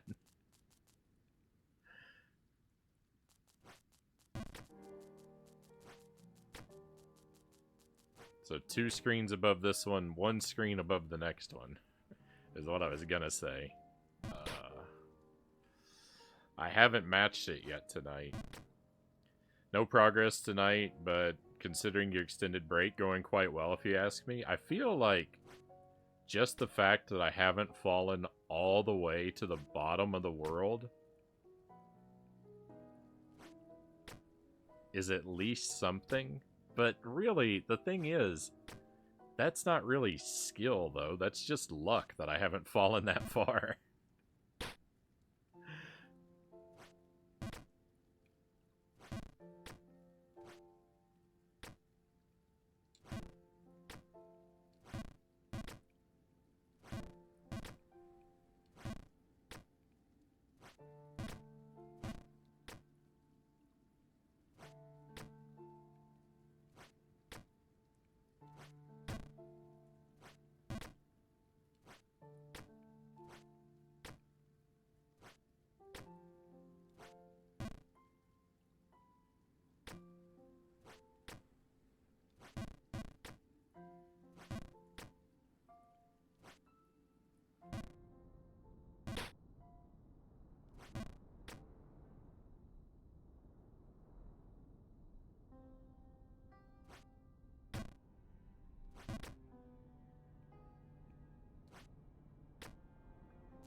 Wind level. Everyone loves the wind level. I'll tell you, if it's the wind or the ice, give me wind all day long. If if my choices are between wind and ice, I have a much harder time with the ice than I do with the wind at this point, I think.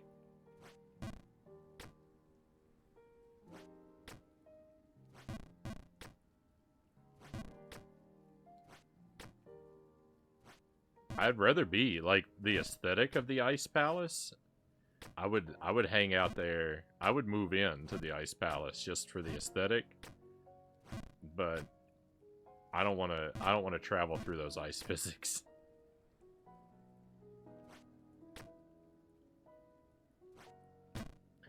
I'm with you. A hierarchy of terrible level types: 3 water, 2 wind, 1 ice.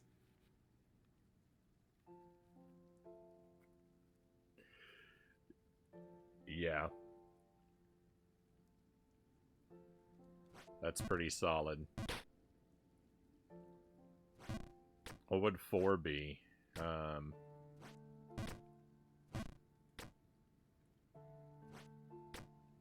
What's worse? Darkness or inverted controls? Both of those are pretty bad, right? Disappearing and reappearing blocks. You would rank that. You put that at 0, Zergling. You'd rank that higher. I don't hate the disappearing and reappearing blocks. I think that's an obstacle I can. I think that's an obstacle I can get behind.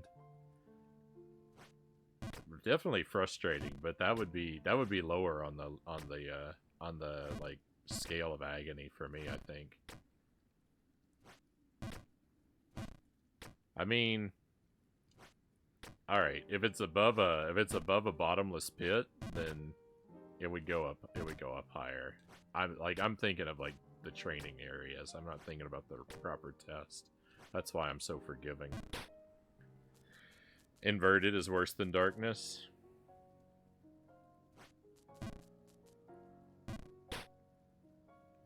Yeah, that's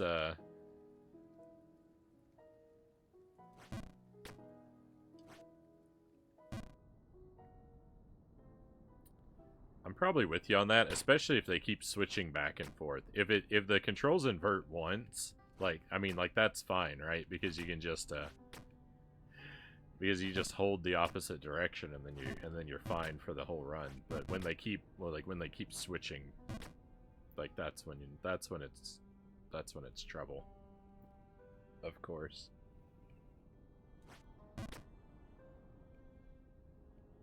I'll take darkness over any of the other elements, Zergling says.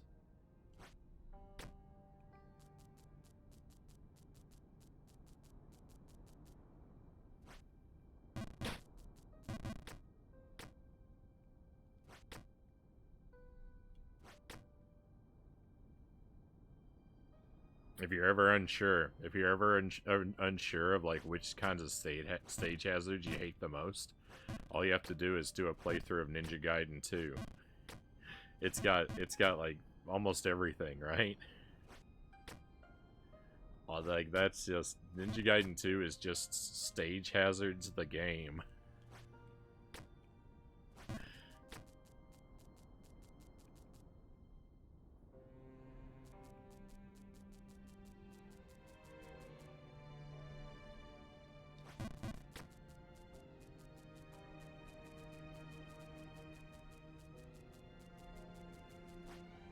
Ice and darkness, wind.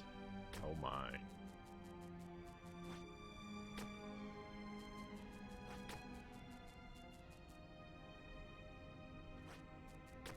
Castlevania Bloodlines level where the top, middle, and bottom of the screen are split. Oh yeah, that's the worst. I love Castlevania Bloodlines. I love that game. I think it's fantastic. That room that you're talking about right there is horrific. I don't know. I don't know how that made it into the final game.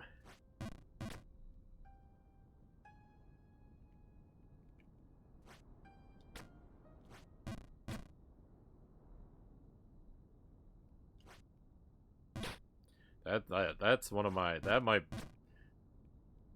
that's real near the top of my list for worst room in any video game.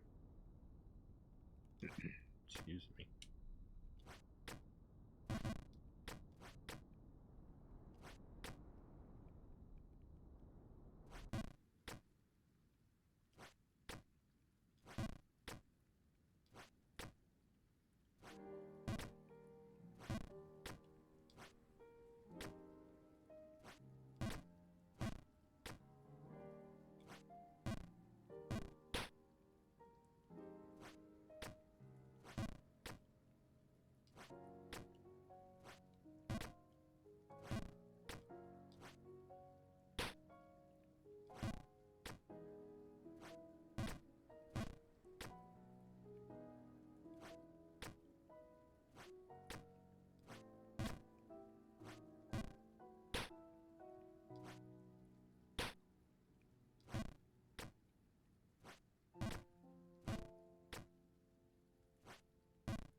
The game is fantastic. Oh yeah, but that level, oh that level. Bloodlines is like, I point to that as probably my third favorite Castlevania game. I haven't played it in a long time.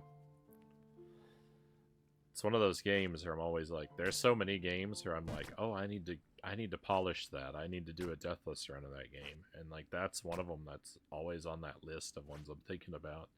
But I've let it sit for a long time. Recently, I've been obsessed with Splatterhouse. I played Splatterhouse for the very first time in October as well. I played the TurboGrafx 16 version. I don't have a TurboGrafx. I was playing it. I have the Wii on the Wii Virtual Console. I have the TurboGrafx version of Splatterhouse, and I've beaten it on normal and hard mode in that version. And then I found they have it on the Switch as well. There's a Arcade Archives Splatterhouse, which is like the it's like an arcade accurate port of the game, I believe. And I was playing that. I played it 2 nights ago, and it's I don't know why, but it's so much harder. It's virtually identical to the TurboGrafx game. Like the only significant difference is you have 1 heart less health. Like the TurboGrafx game gives you 5 hearts, and the arcade one you can have up to 5 hearts, but it only starts you with 4. And I can't get through it. I made it really far. I can get most of the way through the game. Like, well, I can get up to the end. I can get up to the boss of the 5th stage, and I beat that boss once, but I didn't make it all the way to the end, and I couldn't do it again. Oh, it's driving me out of my mind. You had that on the Virtual Console as well. Nice. Love it. Yeah, I kind of immediately fell in love with it. So that's my current like project is like I want to beat that game. I want to beat the arcade version, and then I'm gonna start grinding attempts to practice and become really good at it, and try to clear it deathless.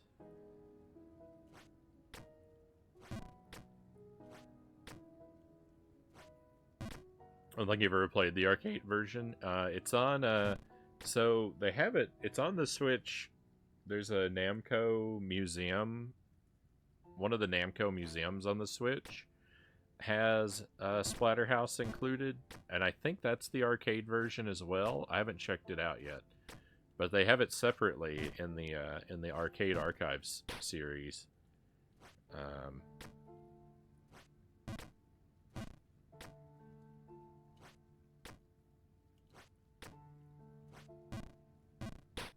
part of the reason I was having trouble with it was I was limiting myself to only 9 credits, which is still a lot of credits. Like, when I say only 9 credits, like, that's why I was limiting myself to 9, because 9 is, like, already a lot. Technically, you can give yourself unlimited credits in that game, so, like, if I had been willing to do that, I could have, I think I could have beaten it the other night, but I wanted to set a cap, just, you know, it felt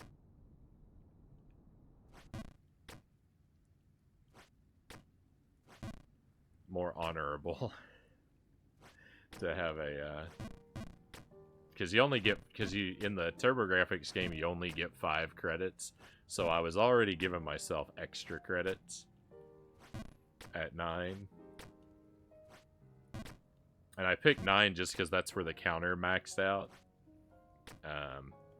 I think that it goes up above that, but it doesn't display above that. So I was like, well, it only displays up to 9 credits, so I'm going to do it in 9 credits or less, but I failed.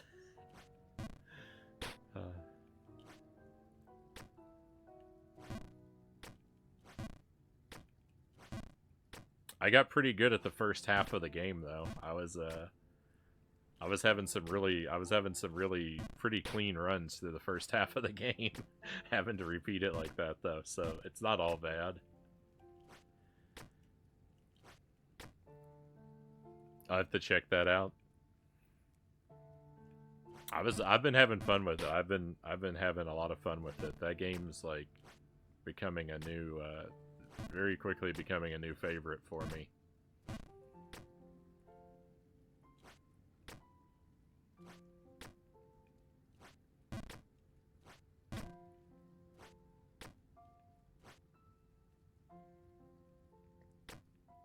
So much so. The Namco Museum, the one with Splatterhouse, is this one. And I actually picked this one up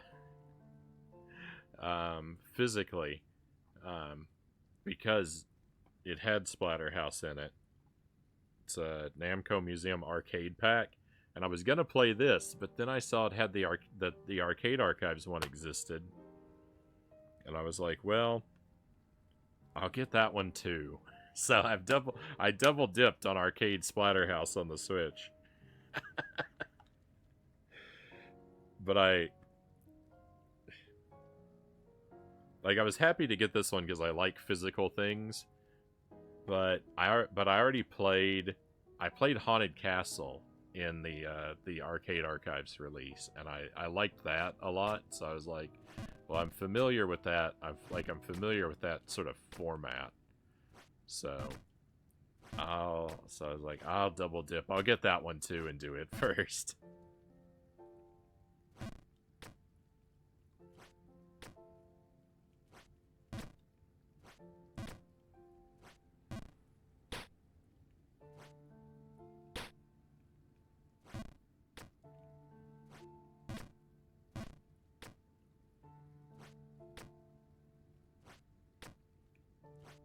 Theres also that Famicom Splatterhouse, the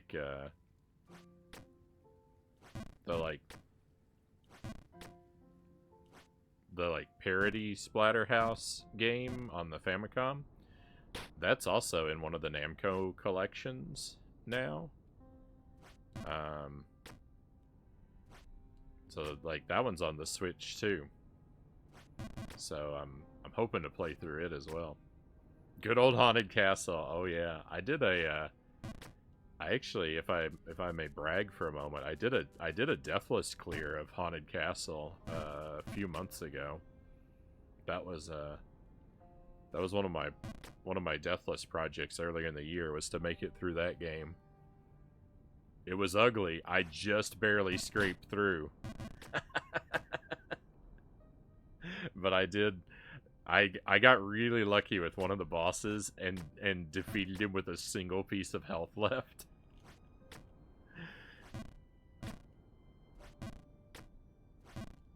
But But hey, I made it all the way through, so I'm counting it. That's awesome. Thank you, thank you. It took a while. There was a lot of Haunted Castle on the stream for a while.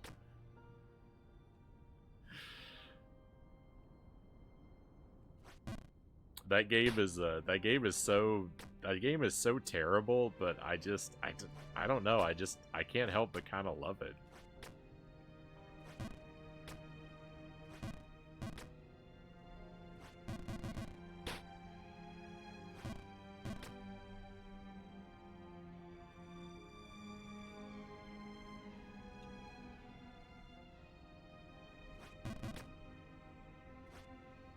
So I've done Splatterhouse 1 and 2 so far, because I also have Splatterhouse 2 in the on the virtual console. So we did both of those. And I like Splatterhouse 2 as well, but I'm staying laser focused on the first one for now.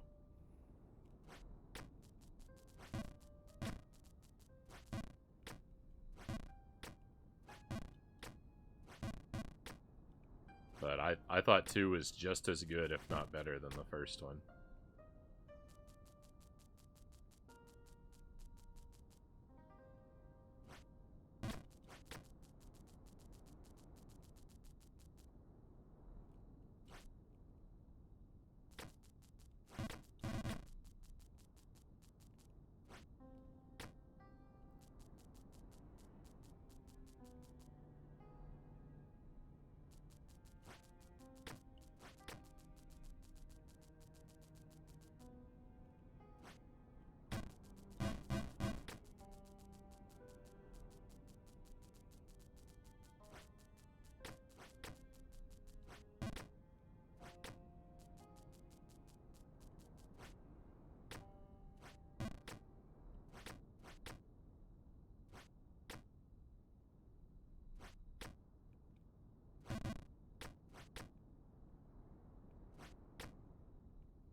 Oh no.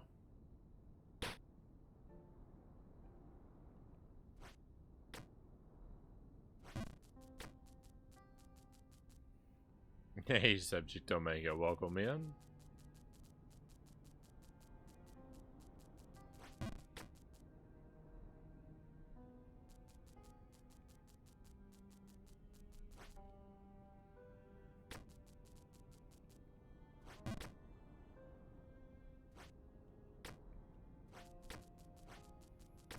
I don't quite have a smile on my face yet tonight, but I'm there's still time. The falling, yep, the falling game. That's 100% what this one is. I haven't reached any new heights yet tonight. I'm still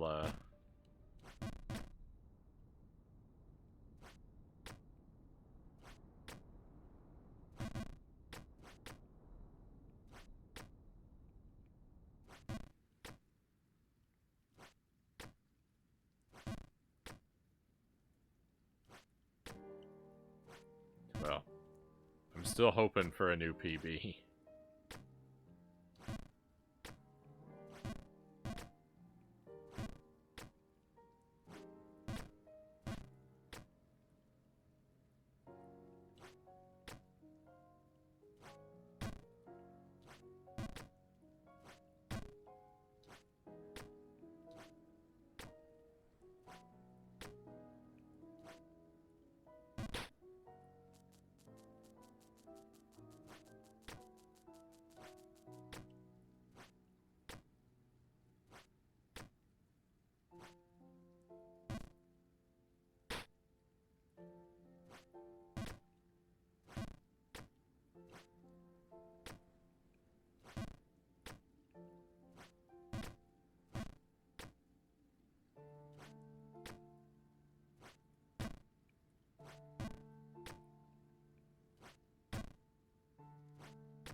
No! Oh no! That was the second time I've done that.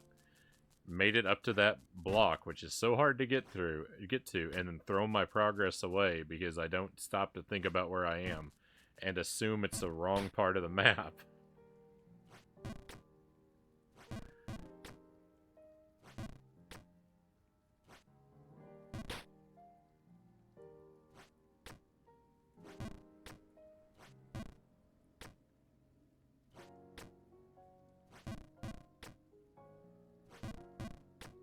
Like, once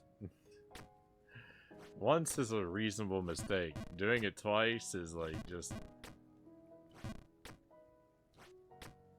I think that there's a degree of subconscious self-sabotage taking place.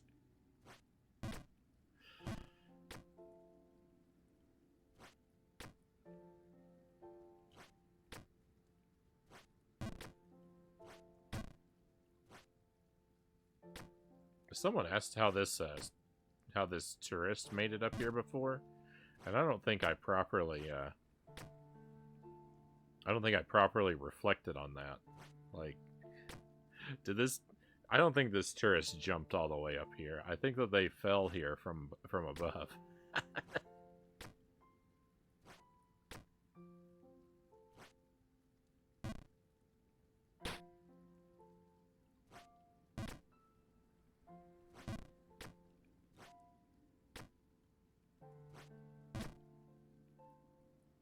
I've spent a lot of time climbing up and falling down through these same screens.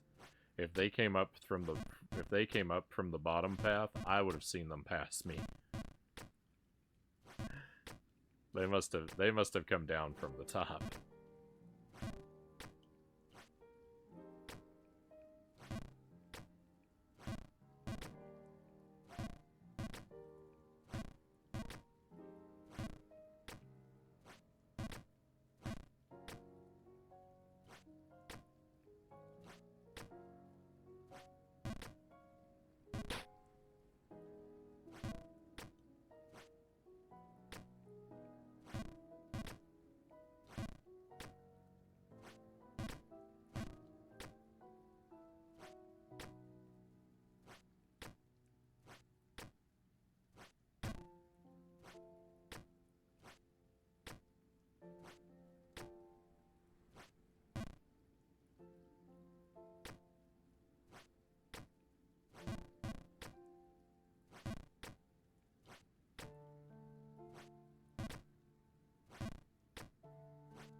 lost in a... I'm just lost. I'm just lost in my own little world now. This game's got me trapped in my own brain.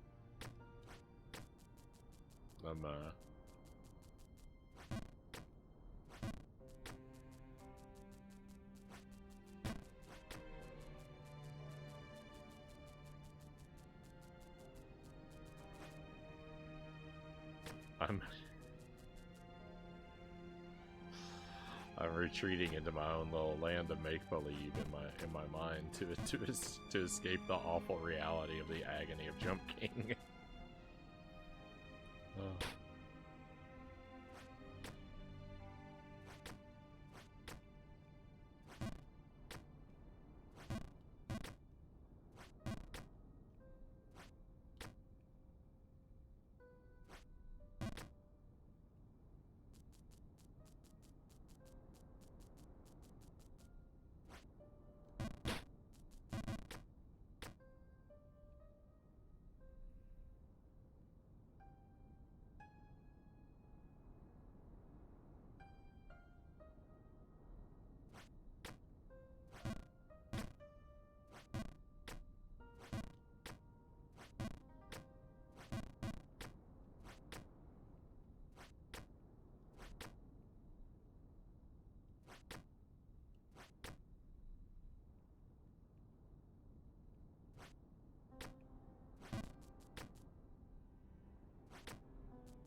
Up and down and up and down and up and down and so on.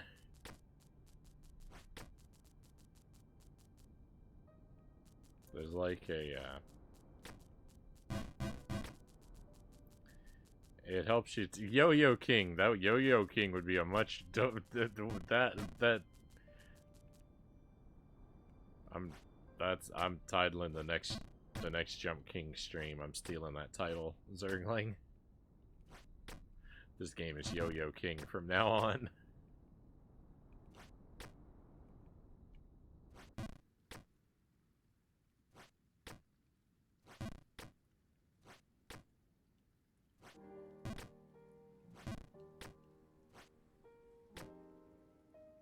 Is Yo-Yo a trademarked name?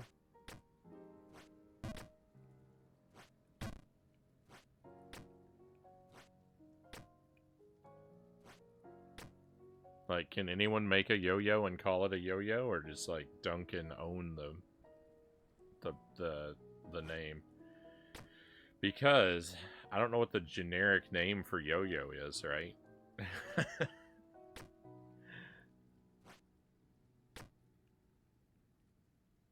Like vertical spinning top.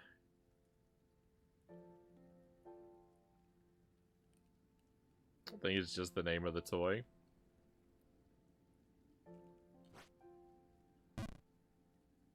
I don't know. I don't know. I mean, it could be. It could be. I just,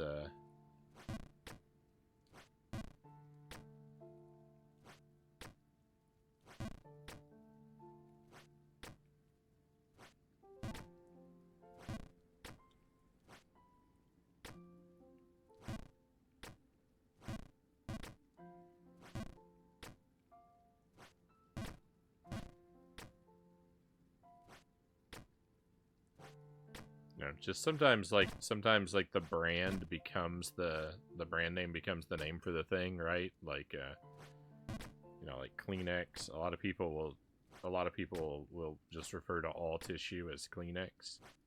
I thought maybe yo-yo could be one of those situations where a specific branding, a specific like brand became the generic. Replaced the generic term in conversation, but there was one out there, but I just didn't know it.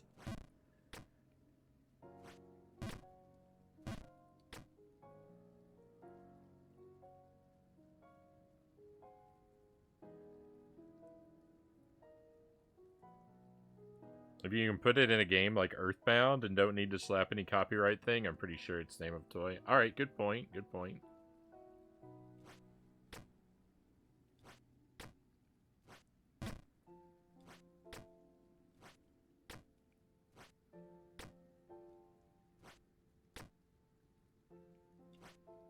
I didn't know there were yo-yos in Earthbound. Nintendo really likes yo-yos.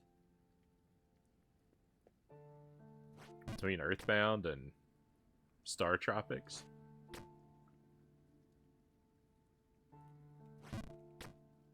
Ho ho ho! Ho ho ho ho ho! Look at that, I skipped over all those other jumps. But look at that narrow thing I have to land on there. There's no way I'm going to make this jump. Called it. Yeah, that's what I said, Greg. The Nintendo's using yo-yos everywhere. I never played Earthbound, so that one wouldn't have come to mind, but Star Tropics was the one that I played.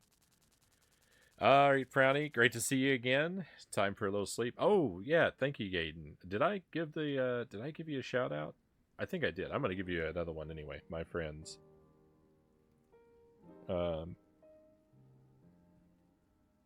If you want to add another fantastic retro stream to your follow list. There's that link one more time. Thank you for being here, Yaden, and thank you again for the raid. It was good to see you again. I wish you continued luck with Conker's Bad Fur Day. I hope you continue to enjoy it. And if you check out that Splatterhouse on the that version of Splatterhouse on the Switch, I would be eager to know if you find it as agonizingly difficult as I do.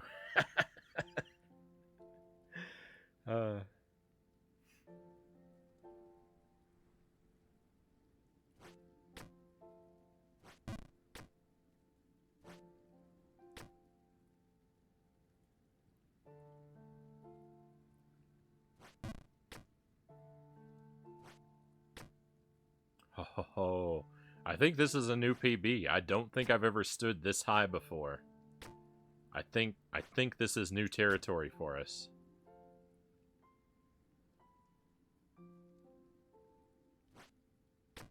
And I'm certain this is. I know I've never stood on a split block like this before.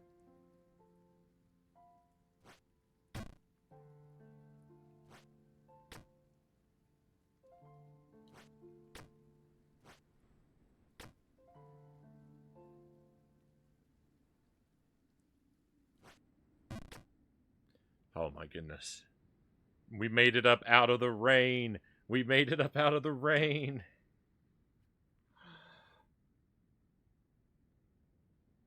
The music stopped. I have no idea what to do.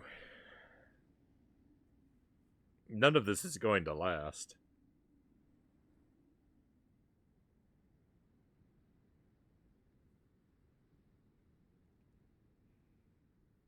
I just want to stop and enjoy it a moment. Oh.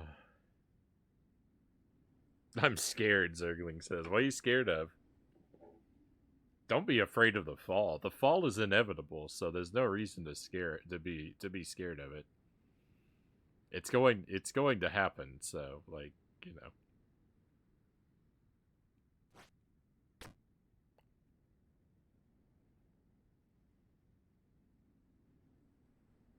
Twitch mobile app is held together by hot glue and prayer, Subject Omega says. A lot of people have been having trouble with the Twitch app. It seems. I can't really say that I've been having problems with it on myself, but maybe I'm not using it to its fullest either.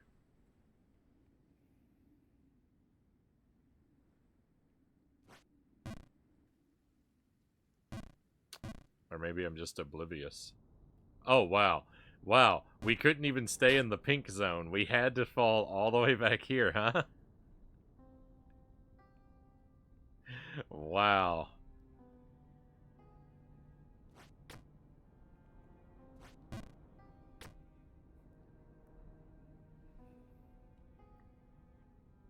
Wow, I was like a pixel. What a fall! I know. I was like a pixel away from at least staying in that area.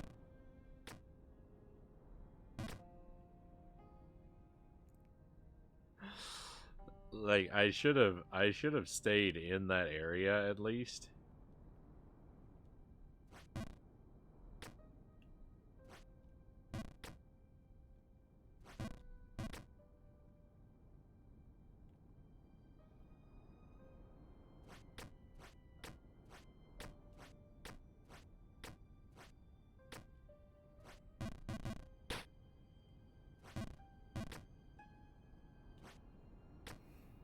Oh,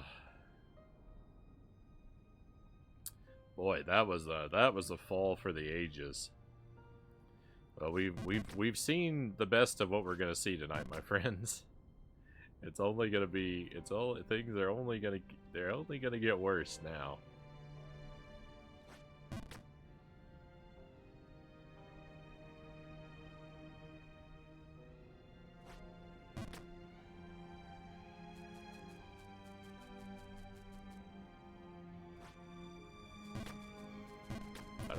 I don't think there's any chance I'm gonna make it back up there.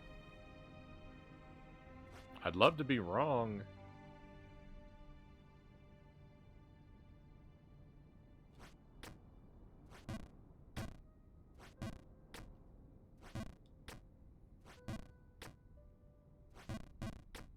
Yeah, how cool would it be if in the future there are teleporters back to Greenland? There's just a portal, I fall into it, and I'm all the way back at Bedrock. Oh, that'd be awesome. At least I wouldn't have to. At least I wouldn't have to have that heartbreaking, helpless feeling of sitting here watching Jump King fall screen to screen to screen while there's nothing I can do about it. Like, you know, in a way, it'd be a lot less painful, right? It would just be instantaneous.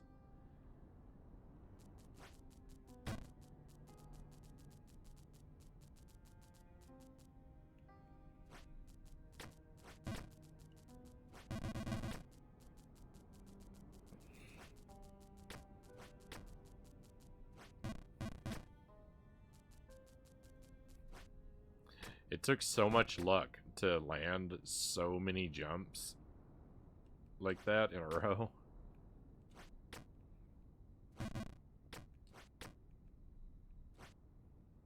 I don't know how I could ever even dream of having that same level of luck again.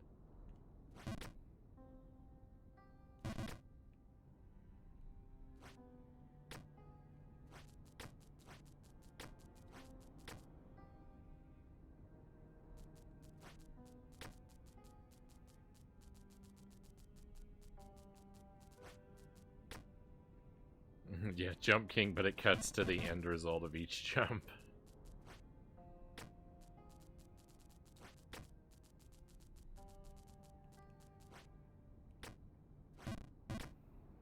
I would not want to make that edit of my playthrough, right? Like I've archived, I think our entire experience. I don't think I lost any VODs of Jump King. So, like, theoretically, you could sit down and take my entire playthrough and cut out every jump and fall and just have Jump King teleport everywhere around the map. I wouldn't want to do that. I wouldn't want to make that edit, and I would not want to watch that edit.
Fair enough. Fair enough.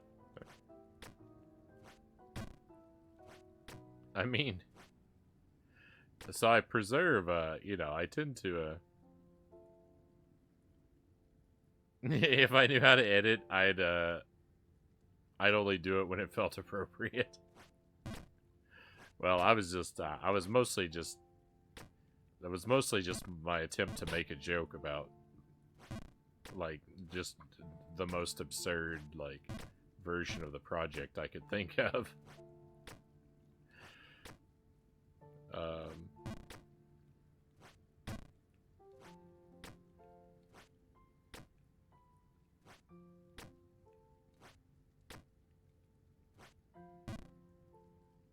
forgot. I was thinking of something along those lines, like, the question of, like, so, like, I try my best to archive. I try my best to archive 100% of the stream. But, like, the thing is, like,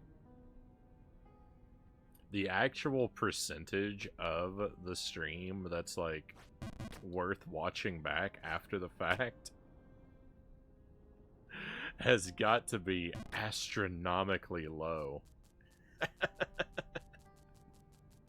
Like, for all the like thousands of hours that this stream has been lived, like, the valuable time, like, it's one thing when, like, we're together and the stream is live and, like, there's, you know, there's always, like, there's downtime, but I don't consider the downtime to be like I don't consider the downtime to be without value when we're live and together. And you can't just scrub the video ahead into the future, right? Like, the experience of living, like, living through the experience has a value. Has a I think, an inherent value. But then, like, once the stream is ended and it's just and now it exists as just a video, the percentage of that video that is worth sitting through has got to be very, very small for a lot of streams.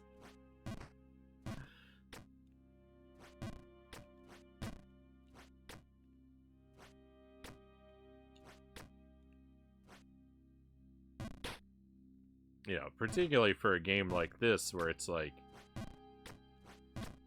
because, like, when I fall silent and, like, we're not talking about anything and I'm not reading anything out of the chat, like, all I'm doing is making jumps that I've, like, all I'm doing is just, I'm retreading screens and repeating jumps that I've already made hundreds of times. So, like, there's nothing new is being captured.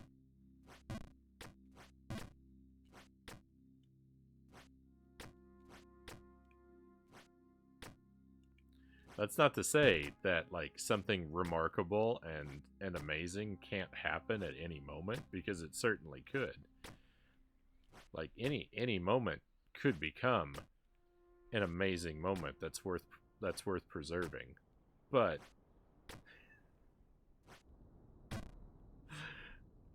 99.99999% of those moments don't become that. And that's a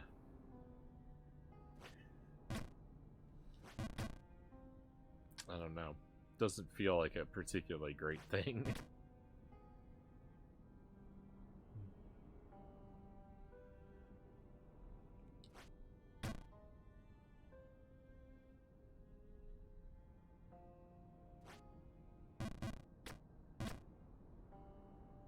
I'm not saying I wouldn't do that either. I guess cutting it mid-conversation is probably not smart as well. It definitely make for a frustrating viewing experience.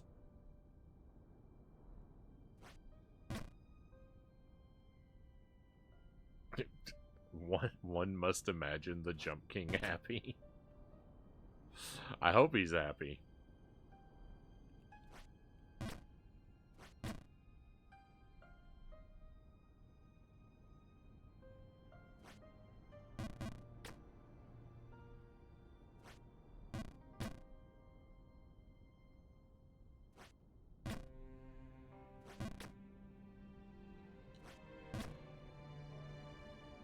I'm gonna take off here, Zergling says, very tired.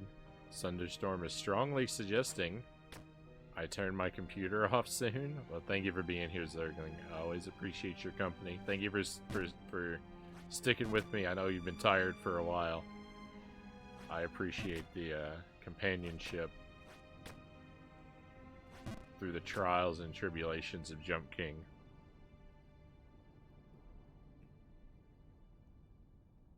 I hope you weather the weather well, sleep well, and we'll see you again. Angelus, welcome in. Thank you for the raid, and welcome to Jump King. I reached a new PB tonight. I am happy to say I saw 2 screens. I think 2 screens I've never seen before. But then I lost it all, of course, so...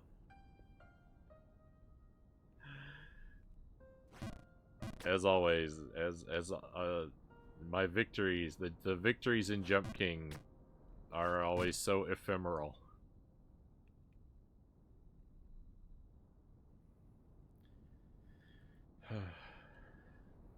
I try to hang on to that happy feeling, but... Tell us about your stream, my friend. What were you doing tonight, and how did it go? It looks like you went back to Sweet Home. How was Sweet Home for you? You still didn't beat it? So I don't know a lot about it because that's the one. I know I mentioned it already, but that's one that I want to play. So I'm trying not to learn very much about it. So we can do it blind when we do it someday. But I have heard that it's pretty tough to make it through.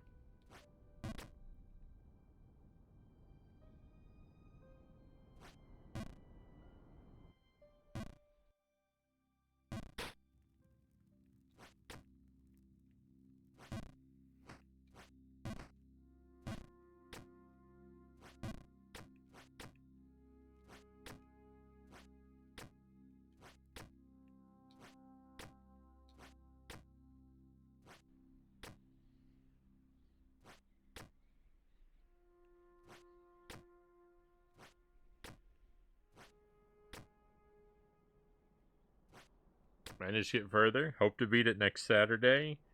But I'm not holding my breath. I wish you luck with it, Angelus. Hopefully you'll be pleasantly surprised and have excellent news to report to us next Saturday.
Oh, and I think Sweet Home is the ancestor of Resident Evil. Um,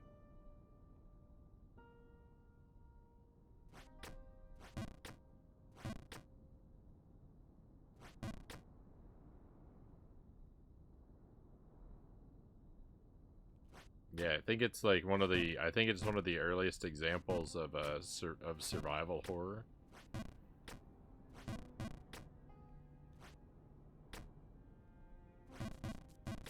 It does look very RPG like from what I've seen of it, but like not like in sort of like not like in a turn-based type of way, but I don't know. Because like I said, I'm trying to stay kind of ignorant about it, so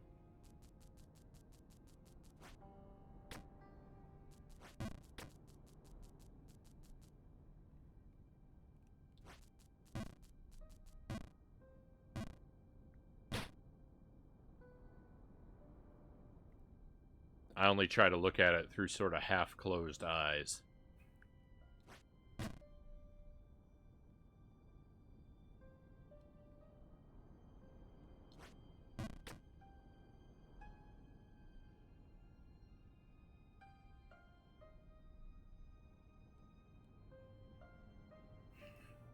You finding the item you need, but not remembering where it was you thought you remembered you could use it is something I'm very familiar with.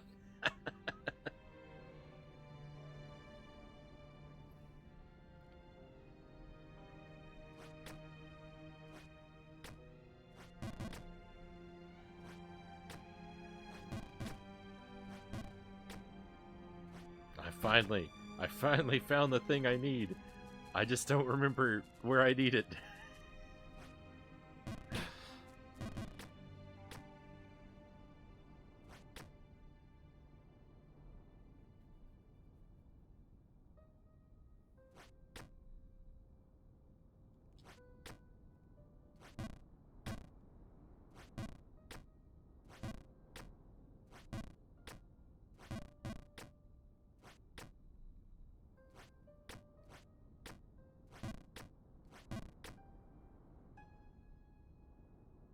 We're only gonna go with this for a little bit longer tonight, my friends.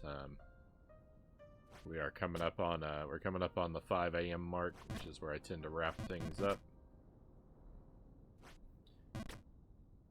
Not finishing. I'm not saying good night just yet, but probably in the next 10 minutes I'll be thinking like, all right, the next big fall is where we're gonna call it a night. I'd like to get back up into that pink area at least one more time. I think that's what we're gonna do is get up there, and if I fall out of the pink area again, then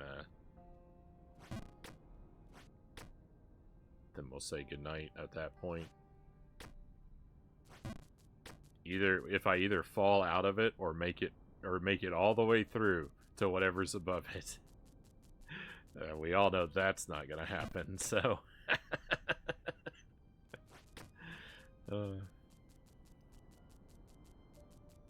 next week on the stream, I'll go ahead and start talking about that a little bit, though. Plan for next week, we're going to play more Mario Wonder. We're going to play Tears of the Kingdom, and we might actually hit credits in Tears of the Kingdom next week. There's a very good chance. I think we're only going to play it one night, probably on Tuesday night.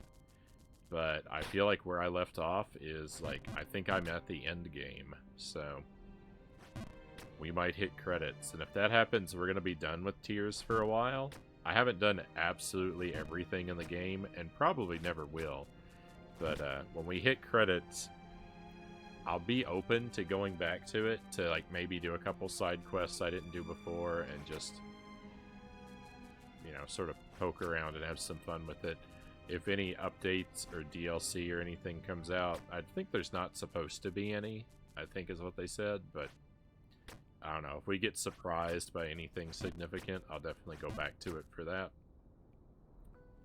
But we're once I hit credits, we're gonna let that game rest for a while. There's certainly things I haven't done that I could do. Like, I didn't fight all the Gleeoks, and there's items of clothing I haven't collected that I'd probably like to get just to fill out the inventory. But we've been playing it for a long time now, and it'd be nice to just sort of put it down for a bit.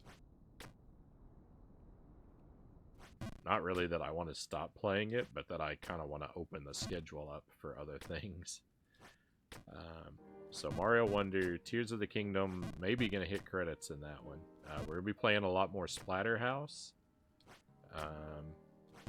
Because I want to master that game. Probably going to try and make some time. I might take a week off of 50 video games included and come back to that one the week after next.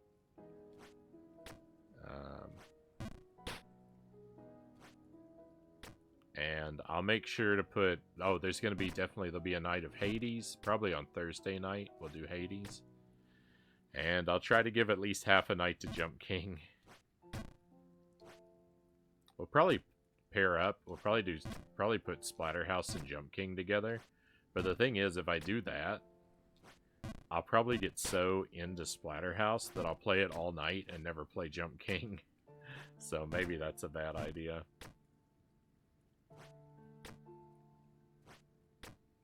Maybe if we do that, I'll have to put Jump King in the first half of the stream. So it at least gets played a little bit. Not that I hate Jump King, but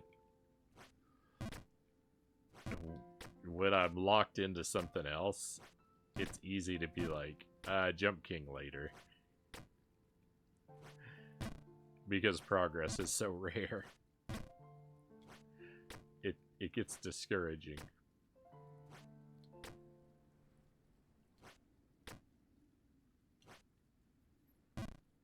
I definitely want to get some more retro stuff onto the schedule.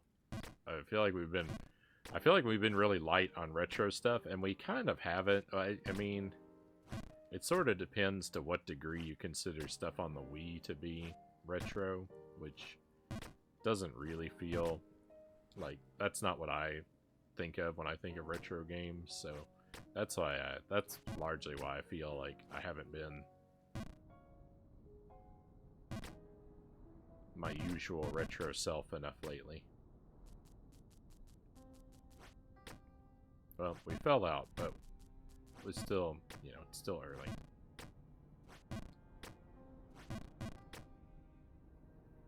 Gotta head out. It was a fun time being here. Thank you, Subject Omega. Appreciate you joining us for a bit. And I hope you have a wonderful rest of your night. Hopefully we'll get to see you again very soon.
I do think I've done pretty well with the Jump King for tonight. Again, like, I'm hesitant to give myself a lot of credit because I think there's a lot of luck to it. But for having not played it in a couple weeks, like, I mean, there's still time, but we haven't fallen all the way back down to below the Ice Palace tonight. I've made it up here into the pink area, you know, a handful of times.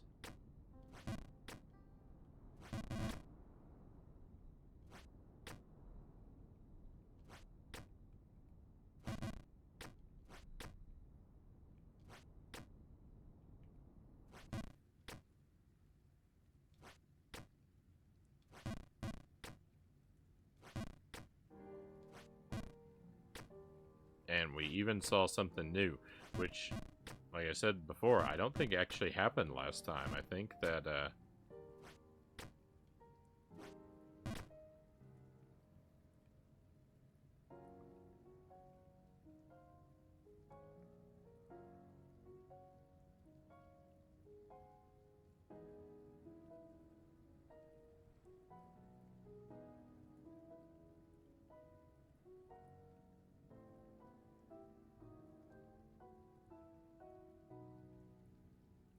I think that last time was like our first night where we didn't have a PB.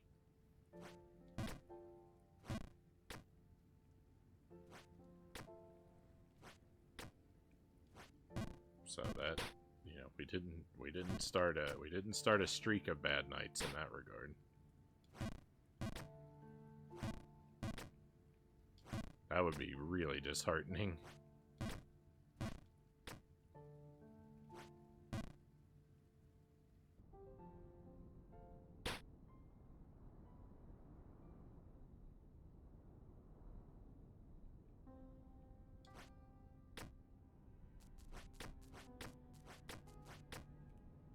Oh no. Oh no.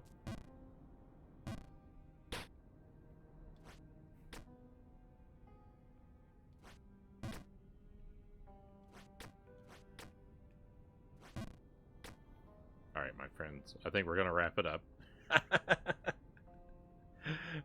We fell out of the pink area. We're past the 5 a.m. mark.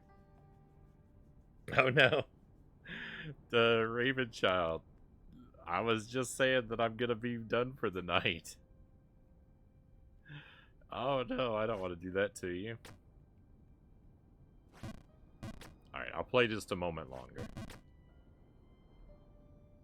This is the infamous Jump King.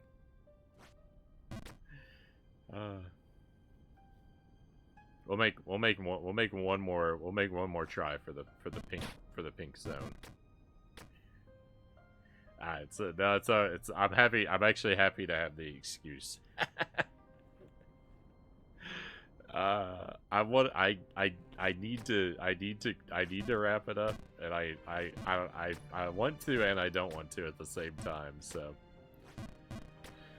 we'll go just a little bit longer. I hope you're doing well. I hope your weekend's getting off to a great start.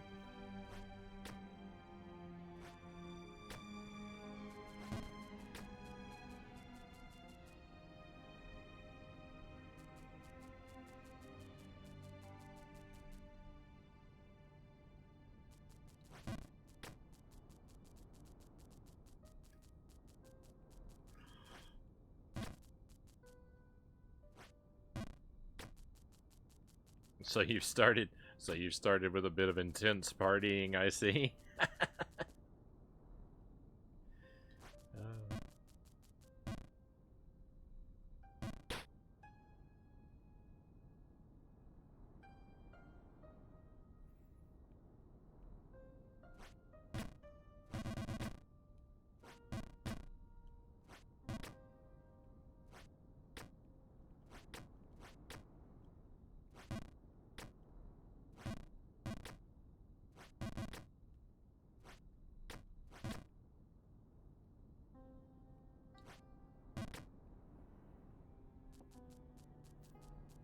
Had a buddy come over, haven't seen in like a year. Had to celebrate. Also, you're both going through rough breakups. Oh, I'm sorry to hear that.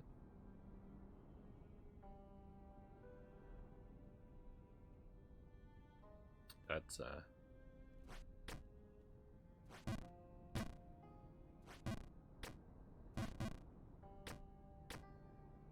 that's a shame. That's a shame. Those can be some hard times.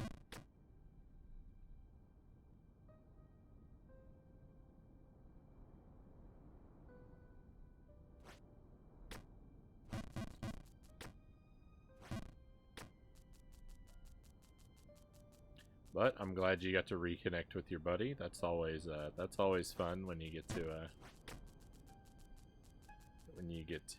meet up with someone that you've been away from for a very long time. I've got a lot of good friends like that out there that I've left behind. I don't get to I don't really see or hear from because I just I've moved around a whole lot, and you know, it's really tough. It gets really tough to sort of stay in touch because you know, like you can reach out to each other and things like that. Like you can send emails and stuff, but when you're out of each other's like sort of daily sphere, you lose those like points of like those like common points of reference to like talk like to talk about, like to touch on. You don't have any of those sort of things where like you make the same observations and stuff like that anymore. So it gets hard because like you can't really, like, you can communicate, but you can't really connect in the same way anymore, right?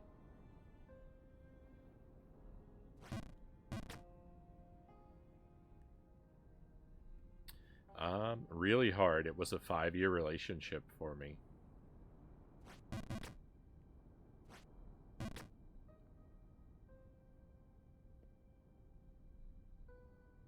I'm sorry to hear that, Raven Child.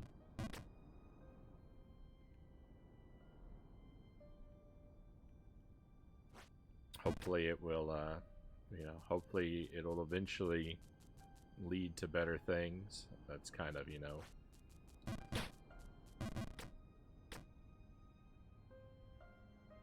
sort of a cliche thought, but, you know, at least it's about, you know, about all you can do, right, is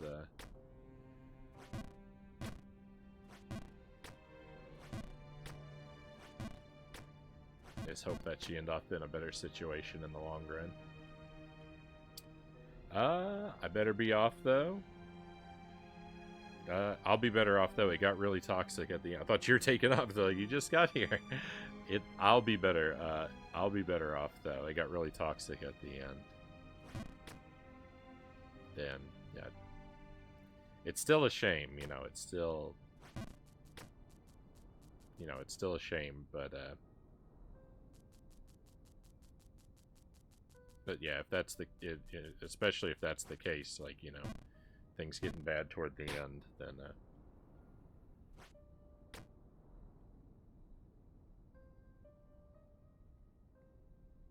it's good to see that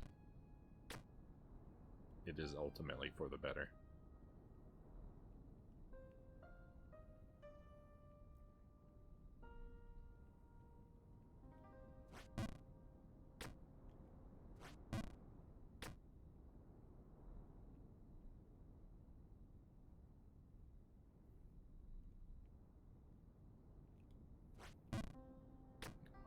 How in the world do I get up here? Oh, it's just a flat jump.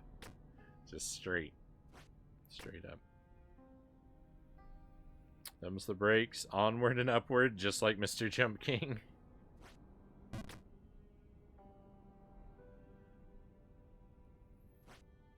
It's difficult to gain progress in this game and to keep it. Yeah, that's the thing. It's hard to make progress in this game, and then that's the thing, is it kicks you. It just knows how to kick you right in the teeth, because even when you do make it, you don't get to keep it.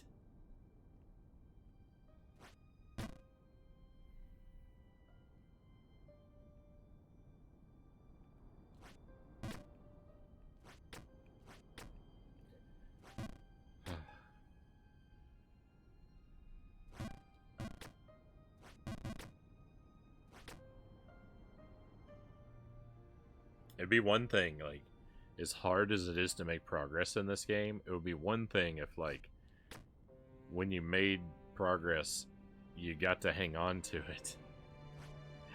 But it's just, every victory is so fragile.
The wind can't even affect me up here. I don't know why I'm waiting for it. I mean, I do, because I'm in the habit of waiting for it. But alright, we're back to the pink zone. We're going to try and make progress up here one more time.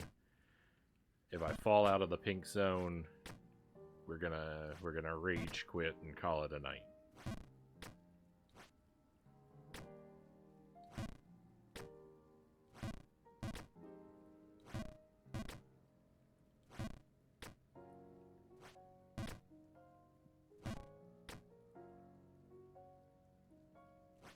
No. Oh, I thought that was too strong of a jump.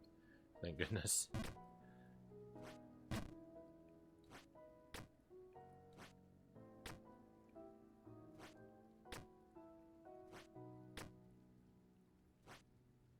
No! We're okay. That was so close to being on there.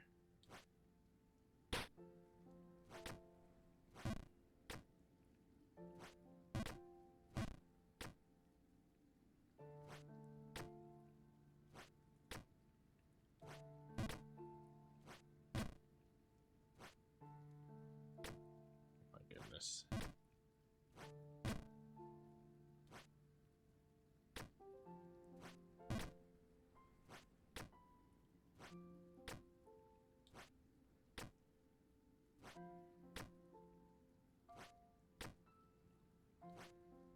But these platforms are too small.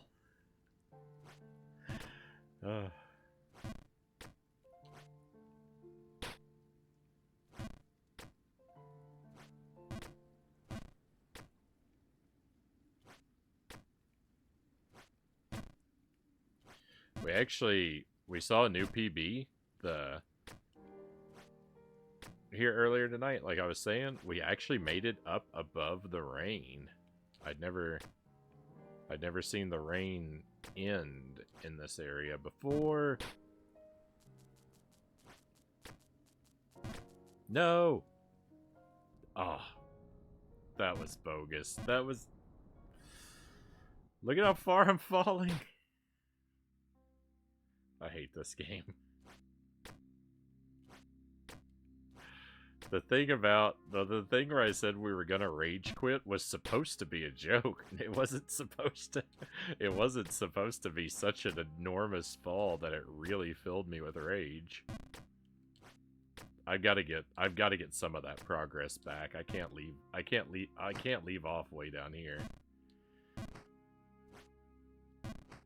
because it puts me in jeopardy of falling.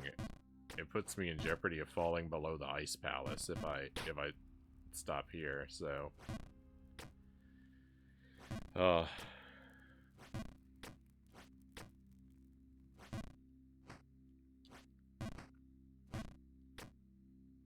I can't play these kinds of games. I would put my controller through the TV. I mean, that's what the game is made for, right? That's what they want out of me. So I can't give it that satisfaction, can I?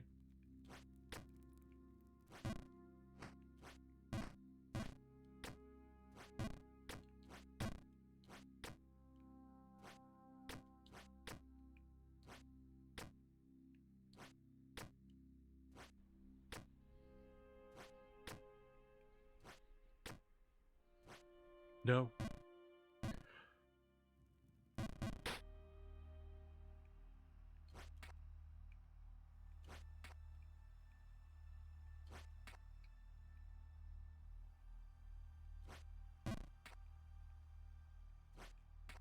Oh, no. I was just celebrating a moment ago that I hadn't fallen this low tonight, and now look at where I am. We were celebrating that I didn't see this guy tonight, and now I'm all the way down here. At least it's beautiful. I love how beautiful it is down here.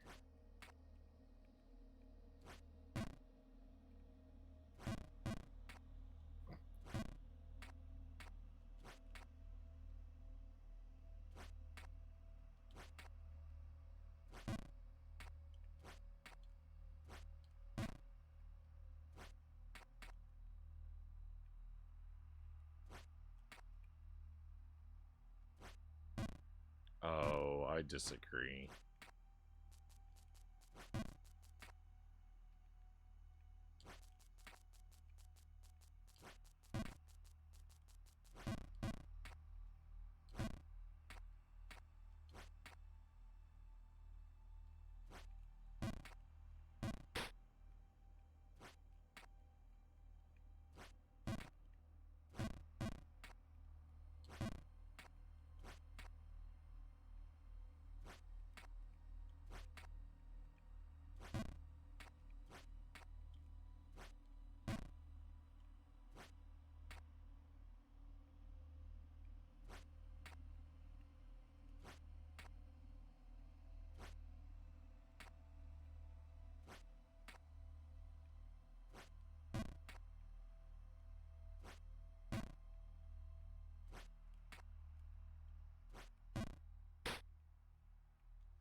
No! That's not even a difficult jump.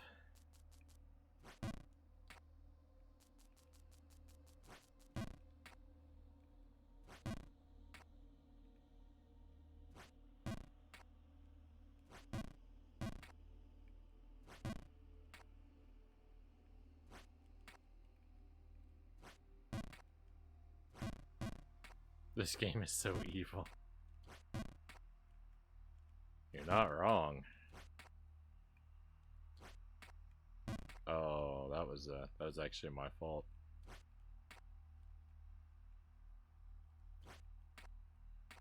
I mean, it wasn't my fault. It was my fault not because I overjumped, but because I didn't hold back against the ice physics. I just there was no way I wasn't going to go sliding off the other side because I wasn't trying to fight the momentum.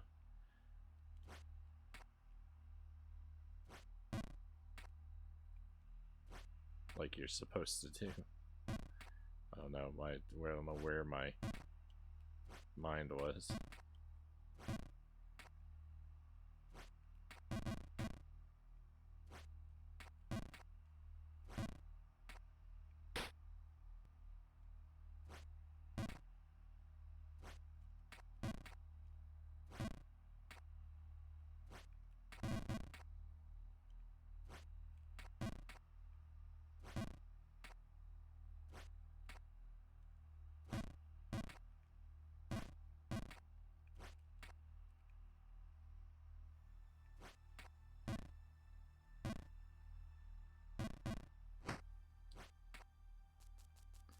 I gotta get out of here. I can't.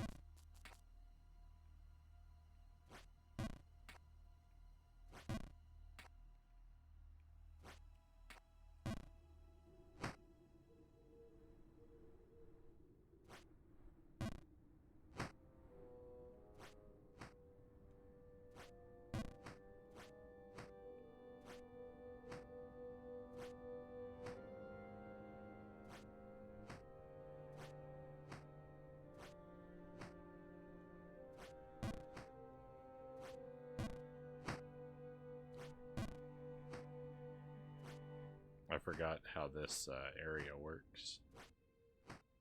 I haven't been down here in a while.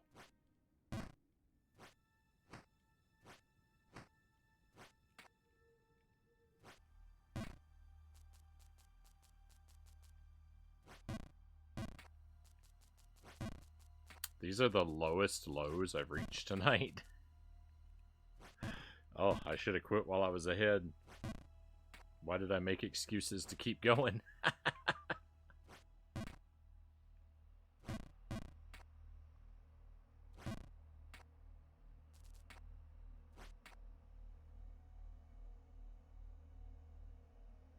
Oh, hey, we have a raid coming in.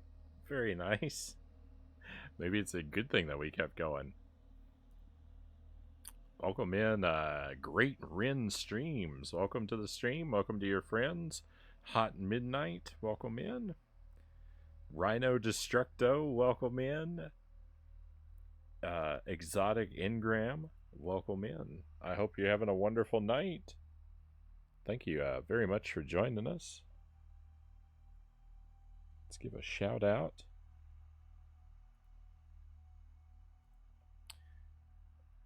to Great Rin. Mario Kart 8. Fantastic choice. I hope that treated you well. Tell us all about your stream. We'd love to hear. I'm going to click through and check out your page here real quick.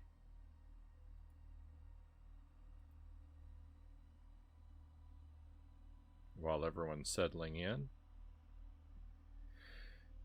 About page says, I stream new and retro games, primarily single-player ones. I mostly do random games for my huge backlog of various consoles.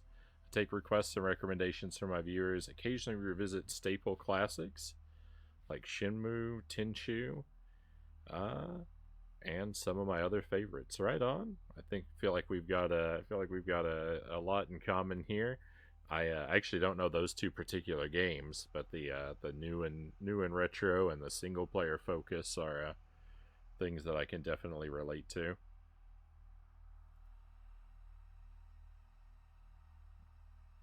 And you've got You were playing Splatterhouse? Oh, I love it. Splatterhouse has been one of my recent obsessions lately. Not the new one, which is what it looks like you might have been playing, based on the artwork here. I'd like to play that one through, but I'm not to it yet. I'm still playing the original. I'm a latecomer to the series, and so I've just recently played the first one and have fallen in love with it. It was a good time. Played Street Fighter 6 and then topped it off with Mario Kart 8 right on. My Street Fighter experience is kind of very limited. I'm not the biggest fighting game in the world. I'm not the biggest fighting game player in the world. I did get into Street Fighter 4 briefly, But I was always pretty trash at it though. uh, Hey buddy, how you doing? Hot Midnight says, doing all right. Nothing really to complain about. I'm playing an impossibly frustrating game. If you're unfamiliar with Jump King, it's a rage game. People compare it to Getting Over It. I actually haven't played that game, but everyone tells me this is just like it. It is a nightmare of a game. This one. The PlayStation 3 one. Yeah, I was working on I had the PlayStation 3 game and I played a couple hours of it, but I never got to finish it actually. The thing is my home got burglarized many years ago, and Splatterhouse was actually the game that I was playing at the time when it happened, and they stole my PlayStation 3 and they stole my copy of Splatterhouse, so I never got to play more than a couple hours of that one. I haven't bothered to replace it. Uh, so that was a shame. I almost got into the series back then, uh, through that game, but as fate would have it, I got I got a I hit a snafu. But I finally gotten around to playing the earliest ones in the series. I'm having a real good time with it. Uh, Never played it, but I've wishlisted this one on Jump King on Switch. Oh boy, I've been playing this game for like 50 hours. I'm ugh, Progress eludes me. it's a you I mean you probably know about the game, but it's a game you work your way up a screen at a time. It's like a single screen challenge at a time, and if I can see one new screen on a night, any night that I play this, if I see one new screen for a millisecond, it's a victory. And and I just have to say I won for the night and just hang on to that feeling because it's all gonna go away. Hopefully you'll be way better at this game than I am. Uh, Saber Wolf, welcome in. Thank you for joining us. A pleasure to have you here. You're smiling a lot for Frownie. Hopefully, I like to think the name is mostly ironic. You'll just have to see whether or not that's true. uh, we'll press some buttons here while we talk. Be less happy. Jump King is a masochist special. It's rough. Sorry to hear for you lost your stuff. Thank you. It was a long time ago that the burglary happened, and it's you know it's a bad thing and it sticks with you, but you know it's been a while. I've had plenty of time to deal with it. But thank you for that. Thank you, Agent Smiley. This game makes me a bit frustrated. It's I cannot lie about that. But something keeps got me. I keep coming back to it. I really like the aesthetic of the game. I really like the atmosphere of the game. I love a brutally challenging game, and the like the rewarding feeling of finally making progress, even if it is only temporary. But oh my goodness.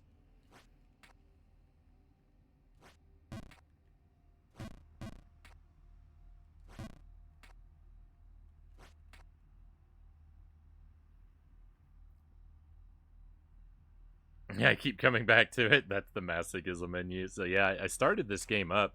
I played it for 3 or 4 nights in February of last year, and then I just kind of put it down and kind of forgot about it for about a year and a half. And then we picked it back up again recently, and I've played it for about 10 sessions or so over the past couple months. And most of the nights I've made progress, so it encourages me. I play it about once a week now. I'm usually juggling a lot of games at once. And yeah, like I said, if I see a new screen on any given night, it's a tremendous victory, and I just I gotta let that keep me going.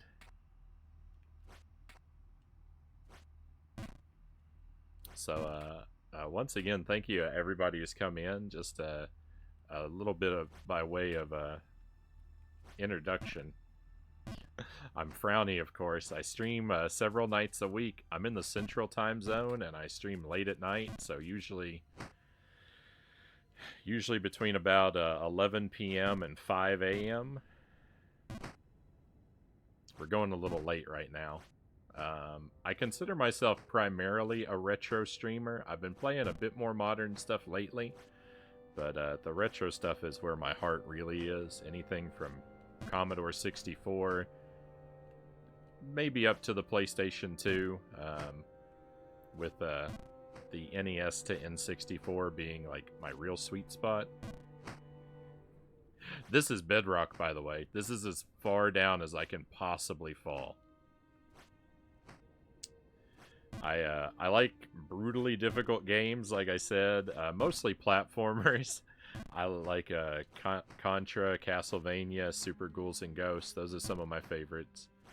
I prioritize extremely strictly blind playthroughs. I try to never do any research. I don't like to read manuals. I don't like to read the back of the box.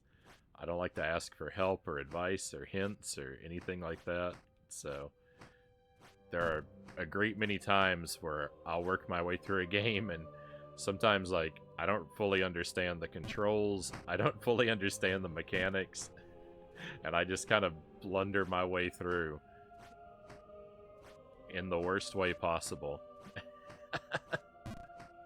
Because I like that approach, because I think it leads to some it gives you good potential for amusing moments of discovery.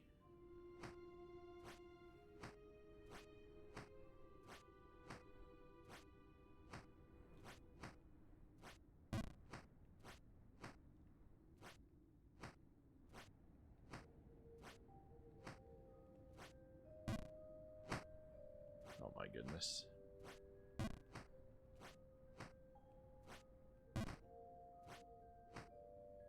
So we've got to it's been a while since I've been down this low. I've forgotten how a lot of these jumps work.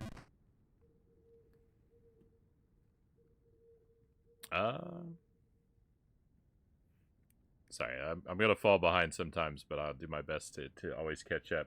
Well, it'd be interesting to see a speed run of this after struggling through it. I'm sure. I feel like when I'm done with this game, I'm gonna be able to speed run it, because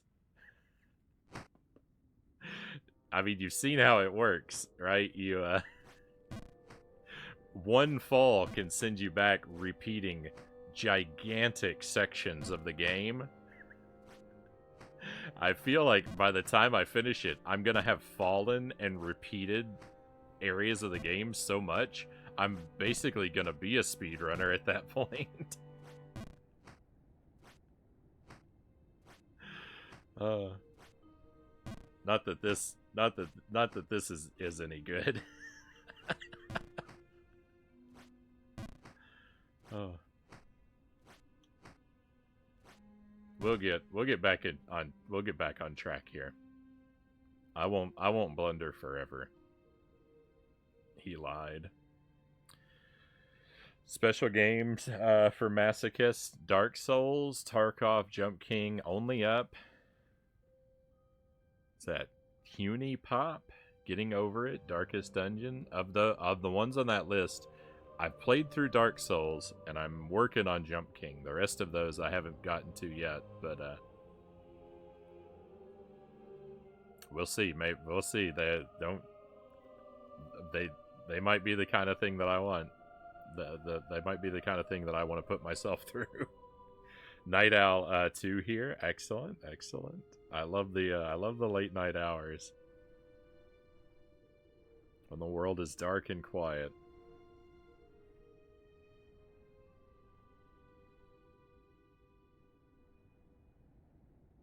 Subject Omega says the Twitch app does work. I just had low latency on. Or low latency off. User error strikes again. Is Jump King even retro? It came out like 3. Oh yeah, we're still in the retro. I mean, it's a throwback game. We actually started off tonight. We were playing Zombie Panic in Wonderland on the Wii. So if playing a throwback doesn't give me permission to be in the retro category, I was playing a Wii game earlier tonight. So if you consider that retro, then maybe I'm okay. The Wii doesn't really feel retro to me, but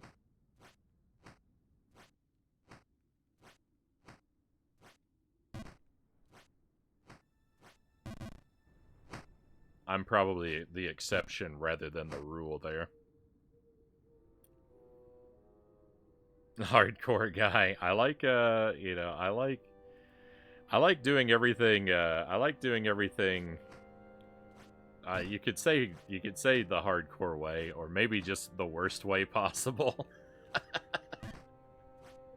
I like challenges, and I like challenging games, and I like, I'm not very skilled or very clever or very talented, but I have a lot of patience and a lot of persistence, and like that's my one superpower that I can use to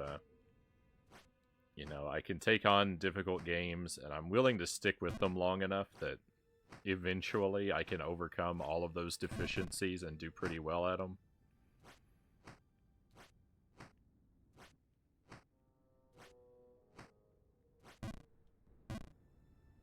Oh my goodness.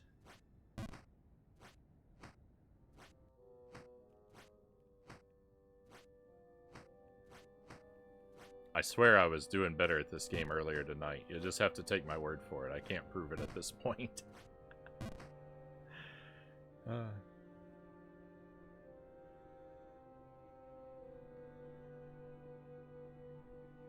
Pressing buttons does things. Watch out, Subject Omega. Do you play everything on the hardest difficulty as well? Not on a first playthrough. I don't necessarily crank the difficulty up to hardest on the first playthrough of anything I do, but if I play through something and I like it, then I'll always want to go back to it to play it on hard mode. I do like to go through things on the hardest difficulty. When it's a game that I've kind of fallen in love with.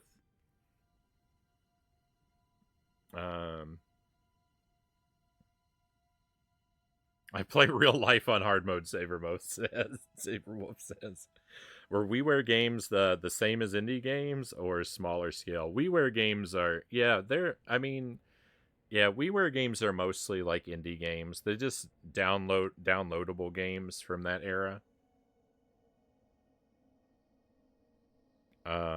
They're largely shovelware. most of them are pretty bad. I did a project for October. I tried to play every sort of spooky or horror themed WiiWare game that I could get my hands on. So we did a marathon of there was like Castlevania. There was a game called Anima. There was a Gabrielle's Ghostly Groove, Ghost Slayer, a whole bunch of stuff no one's ever heard of. Zombie Attack, Zombie Panic in Wonderland, Lit, Vampire Crystals. So a wide range of stuff. Most of it, the overwhelming majority of it, trash. The Castlevania game was really good. Ghost Slayer was interesting. It's a first person sword fighting game. Not very well executed, but interesting. The game Lit was really good. It's a puzzle game where you create pathways to move through dark rooms safely by reflecting beams of light around. That one is really cool. Vampire Crystals was a never-ending nightmare of pain and agony. So it was a whole bunch of different kind of things. Uh, should do Huni Pop 2 next.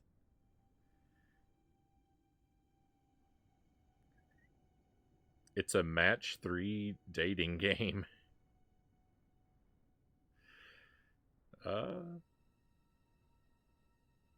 I don't want him to get banned. He would notice it's bad when he looked it up. Yeah, that might be that might be a little extreme for me. We mostly stick to a pretty family friendly vibe on the stream. What you see and hear out of me is usually going to be pretty all ages appropriate. The chat tends to lean in that direction mostly. I will play an M-rated game from time to time, but they're pretty rare on this stream.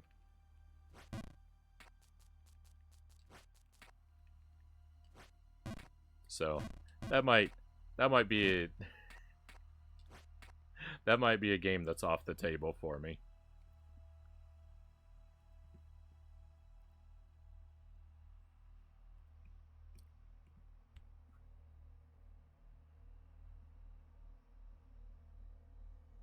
Have you ever played Ninja Gaiden Black? I haven't. I've played Ninja Gaiden 1 and 2 on the NES. Oh, I'm sorry. That wasn't directed at me either. Well, I answered the question anyway.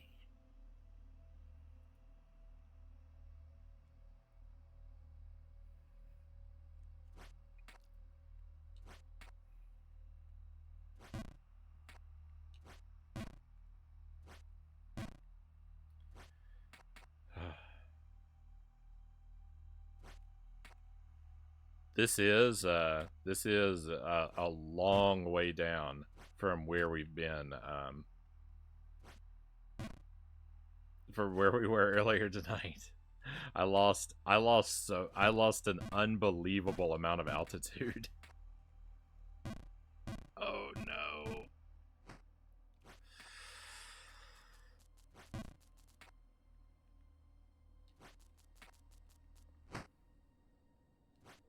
And I'm continuing to lose it.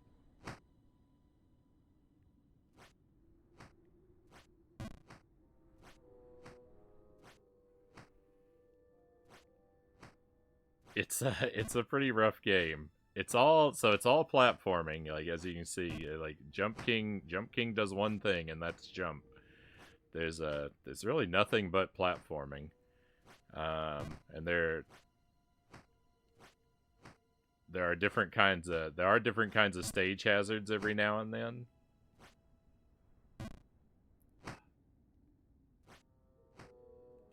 You've got an extremely fixed jump. You can jump straight up, or you can jump to the left or to the right in a very rigid arc. With no there's no midair control or anything like that. And your jumps are all you just hold the button to charge your jump to get a different to get a different power out of it, and it's just all about developing a feel for how long do you have to hold the button to not over or undershoot where it is you're hoping to land.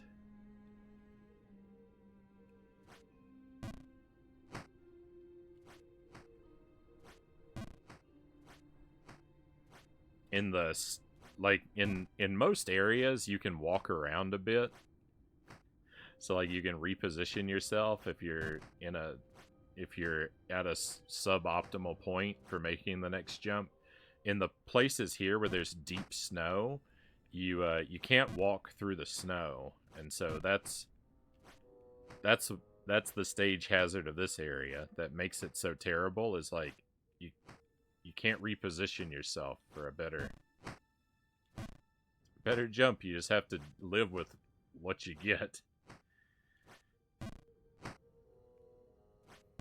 Then up above this area, it's full of ice, as you saw, which is typical slippery physics. Up above the ice, there's an area that's full of wind. And up above the wind, there's an area that's just full of little microscopic platforms that you have to successfully land on. And above that, I don't know, because I've never been higher than that.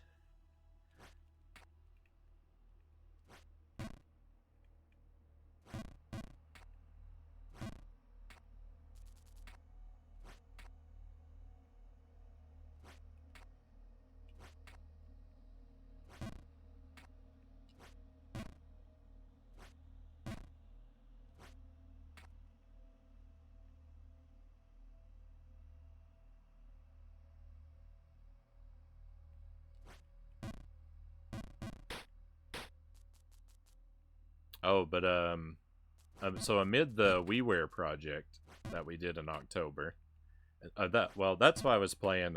That's why I was playing a WiiWare game tonight. Is one of the games that we beat during that project, Zombie Panic in Wonderland. I beat that game on normal mode during the marathon, but I wanted to go back to it tonight to beat it on hard mode. So that's what we were doing earlier tonight. And that game, it's a lot like Wild Guns on the Super Nintendo. It's a third-person shooter type game where you move a character in 2 dimensions at the front edge of the screen, and you move your, like, defensively, you have to move your character around to dodge projectiles, and you have a crosshair that you move across the rest of the screen to shoot enemies that pop up, like a light gun game. And the gameplay is very cool in that game. I like the gameplay. The story of the game is just absolutely bananas, and just endless nonsense. I don't know what's going on in that game.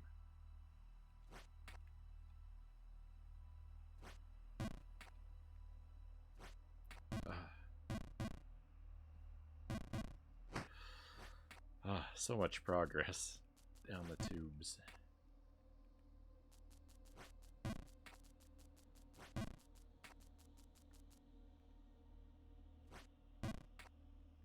Oh, but mixed in with the WiiWare stuff, I played Splatterhouse, the first Splatterhouse game, the original one. I finally got around to playing it for the first time because I was doing all that WiiWare stuff anyway, and I had the TurboGrafx 16 version of Splatterhouse as a virtual console title on the Wii. So I was like, well, let's throw that one in there too, since it's also digital on the Wii. And so I finally played through that, and boy, what a game. I really like that game. That was a lot of fun. So I played through that one on normal, then we went back and did it on hard, and I think I'm gonna polish that game up. Is gonna be my next, like, challenge goal, is to basically just grind a whole bunch of playthroughs of Splatterhouse until I'm able to beat it deathless. But I think I'm gonna do. I got a different version of it on the Switch.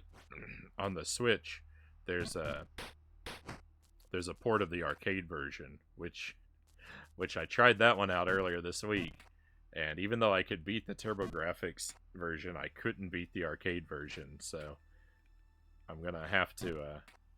I think that's the version that I'm gonna have to beat that one, and then that's the version that I'm gonna try to get really good at. So fingers crossed.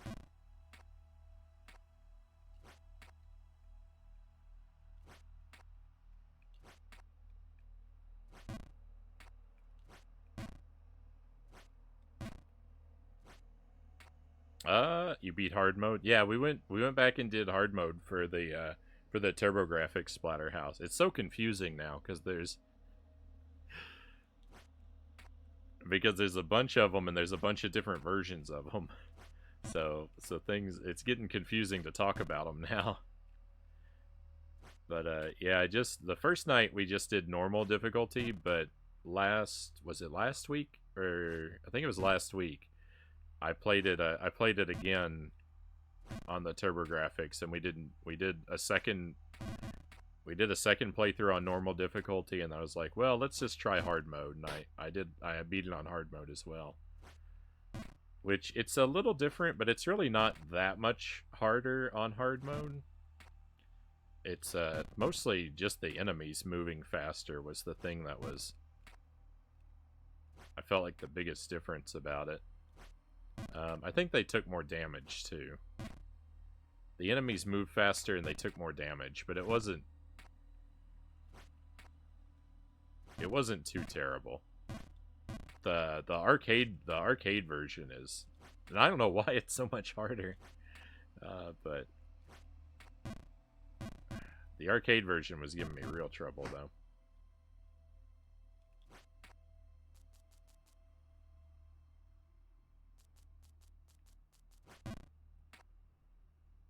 Oh yeah, the VOD might not have been up right away. It should be available now. If you really wanted to go back and check it out. My VODs don't publish automatically.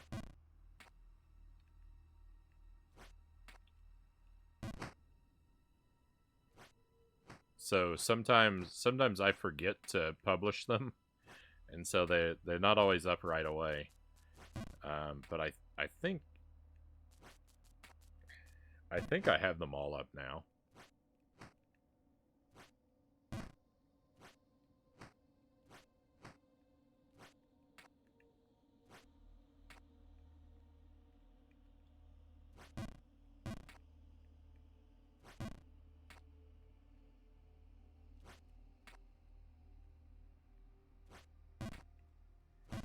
I have had it in the past, like for the VODs, like to be public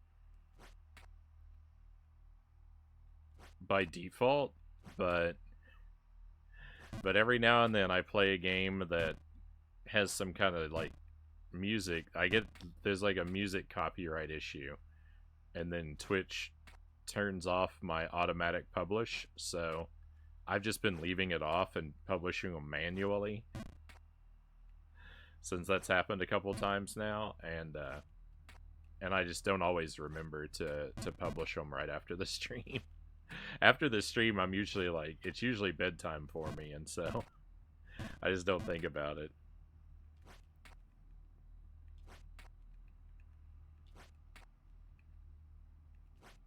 I turn off OBS and I switch whatever stream we raid onto my tablet, and then I go jump in bed. Is what I do after a stream.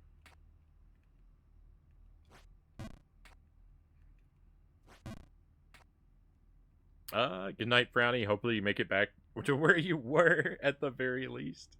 Have a good night to everyone else in chat as well. Good night, Angelus. Thank you again for the raid. Good luck with Sweet Home when you play that again. And hopefully we'll see you again real soon, my friend. Be well.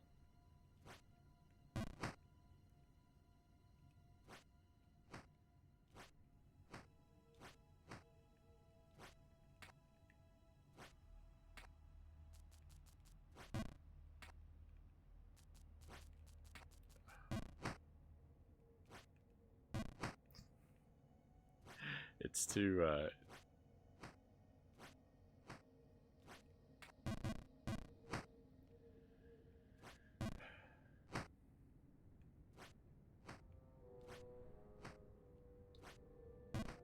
it's too late in the night to be messing about with ice physics.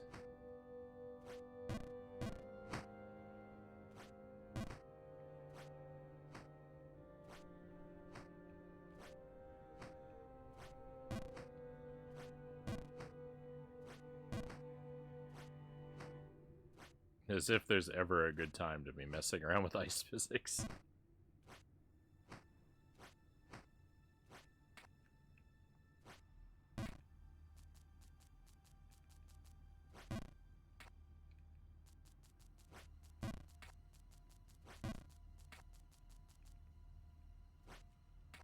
You would think this wouldn't be so hard, because I have probably climbed my way completely through and clear of this ice palace here.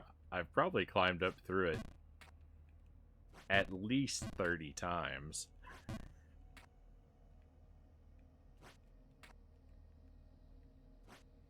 Like, not counting all these times where I get halfway through and fall out. I'm talking about trips completely successfully through from bottom to top. I've probably been through 30 times.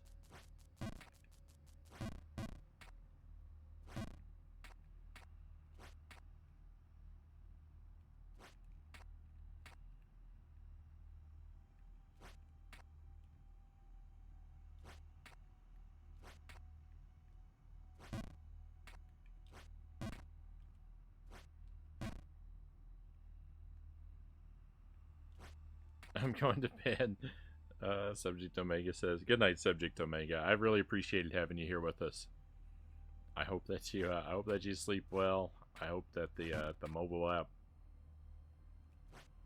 stops frustrating you. That's probably not gonna happen, right?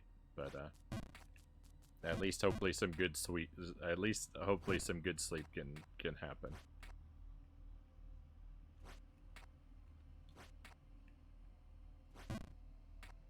Hopefully we'll see you again real soon, my friend.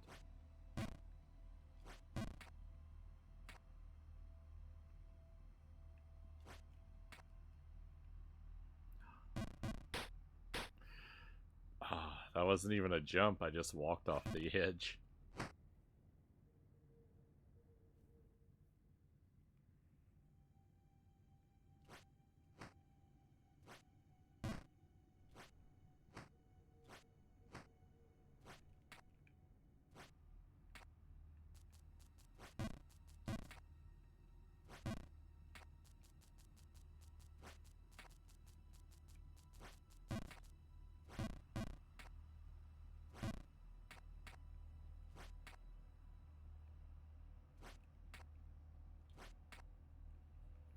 I've been playing this game for just over 50 hours now, total playthrough time.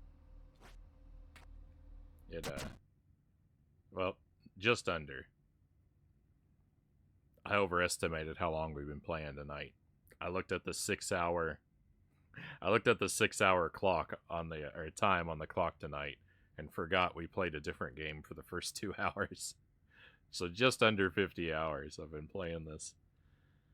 And I don't remember what point I was gonna make. I feel no closer to the end. I think this is gonna be the playthrough that takes me the longest amount of time on this stream.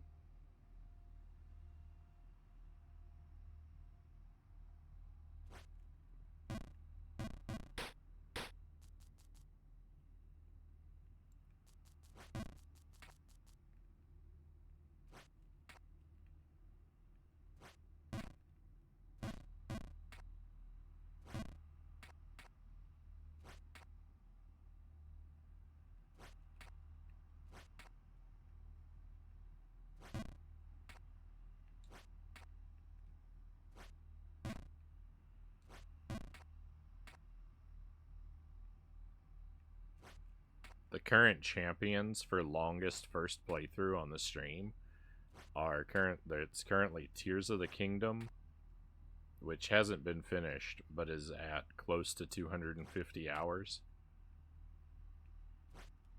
Dark Souls, which came in at just under 200 hours. And Battletoads, which came in at right around 95 hours.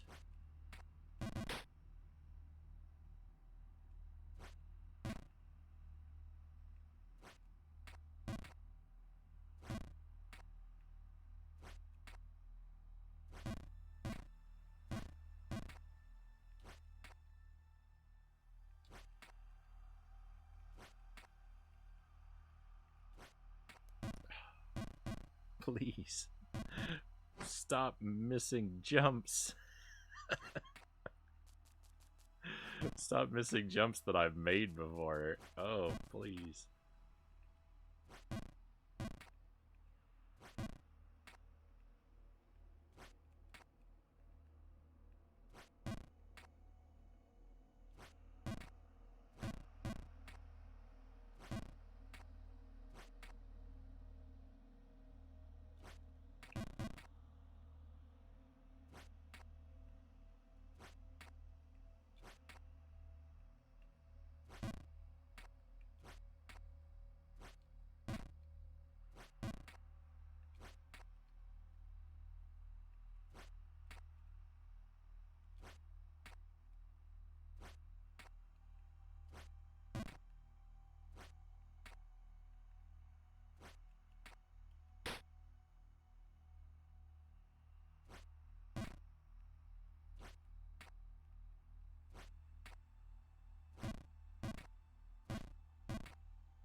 That third one. Oh. It is the bane of my existence tonight. I don't know what is wrong with me.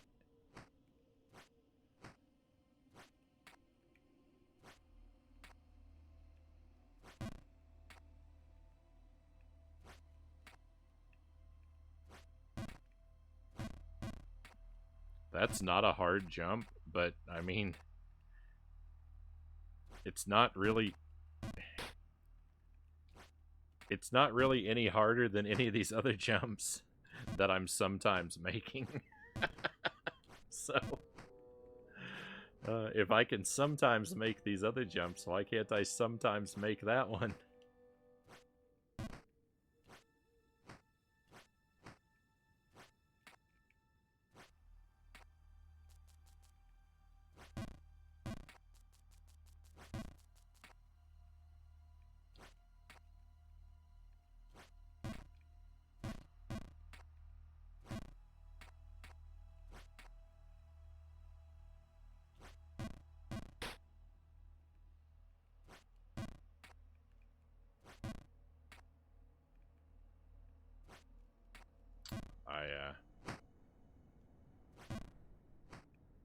I don't know, my friends. I wanted to get us out of this ice palace before I called it a night tonight, but it might not be in me.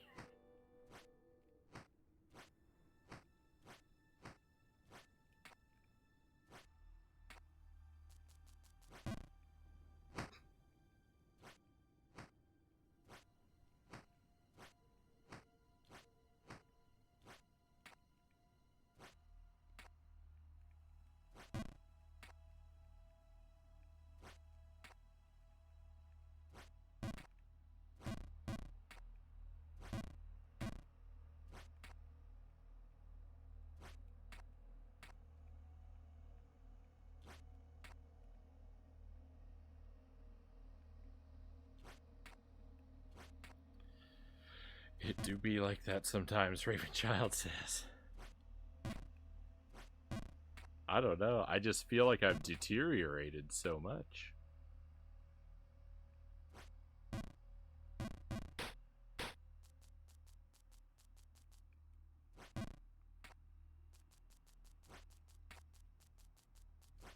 When I'm failing to make jumps this consistently that I should be making, because again, I've made it.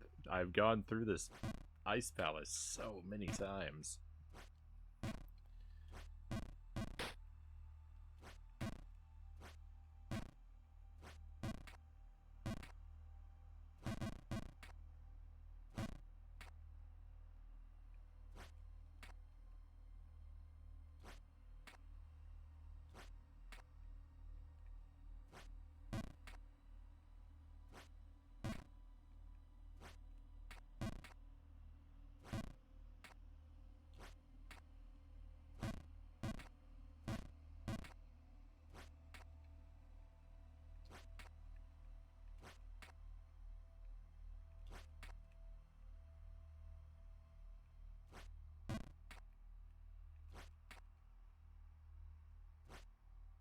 You know what the problem is? I spent so much of the night not falling down here. Like, we spent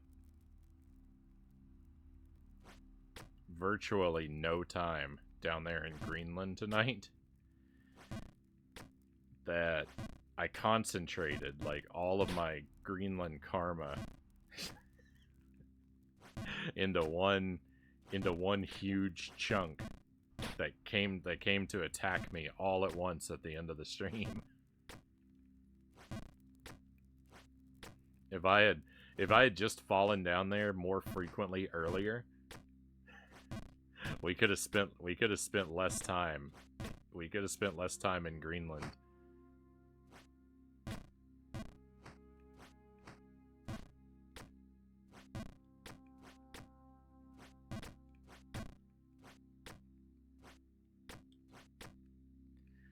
On each pass through instead of one giant one. I'm not celebrating yet because, like, it looks like we're out of there, but we're really not. If you'll notice, the entire right hand of the screen is just an open vertical column. So that we're not out of the Ice Palace yet. It looks like we are, but we're not.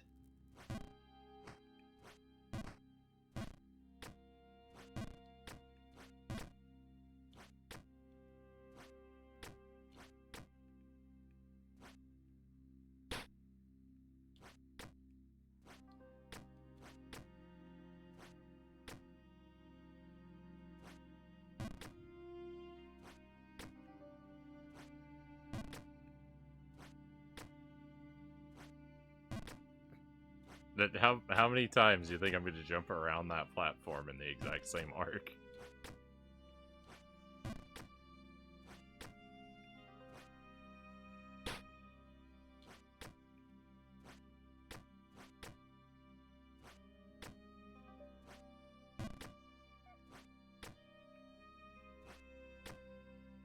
Oh my goodness.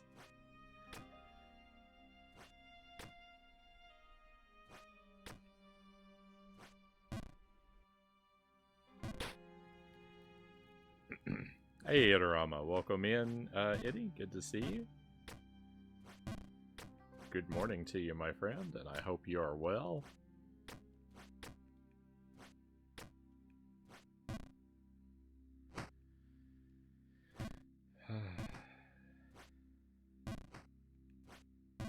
I'm in a bad place. We've had we're in a major low with Jump King now. It was actually really good for the first, like,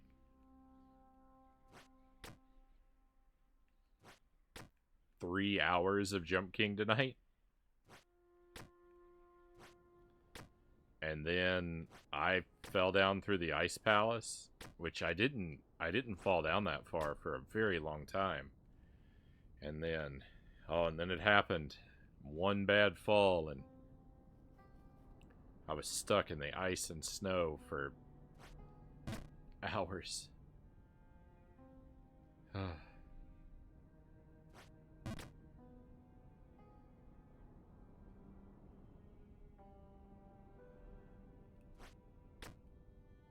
Now we're back up to the wind, though. I told you there was wind above the ice.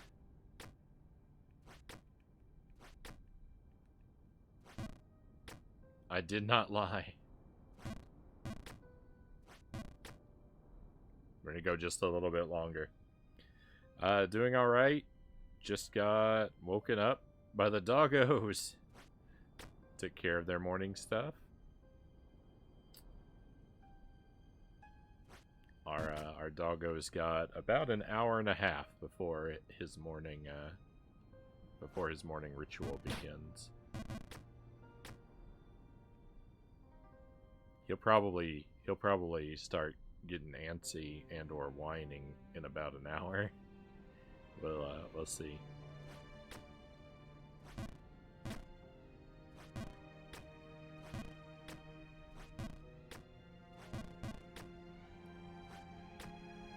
Usually he's pretty good about waiting until, like, the schedule that we try to keep him on.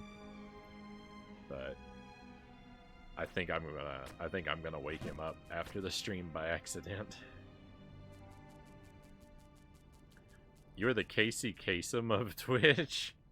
Always a pleasure counting down the greatest hits with Frownie. You're too kind, Tommy. Thank you.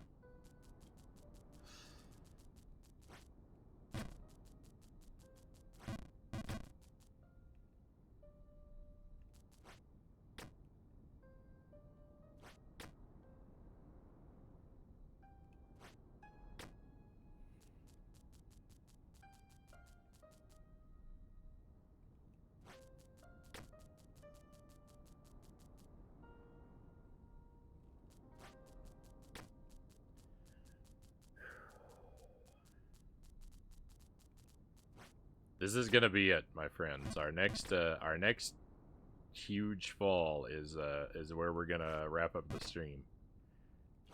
I promised before, that's not a huge fall, that we were gonna rage quit earlier, but I'm saying I want to go up into this pink area. If I can make it into the pink area, we're gonna make one more run at that section, and when I fall out of there, we're gonna be done for the night.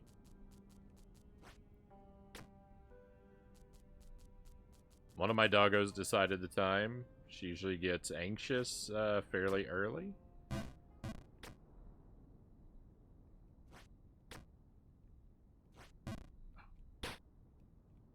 We're okay.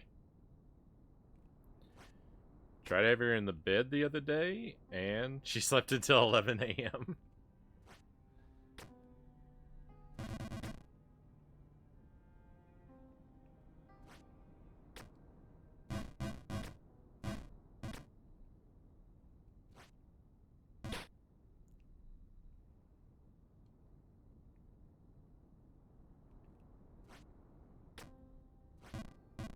Arthur, we can't let him. We couldn't let him into a situation like that. He doesn't get to join us in the bed. He's gotta hang out in his crate when it's time for him to sleep, because we can't trust him around the cats. We can't have him go and kill one of our cats. That would be a tragedy in very many ways.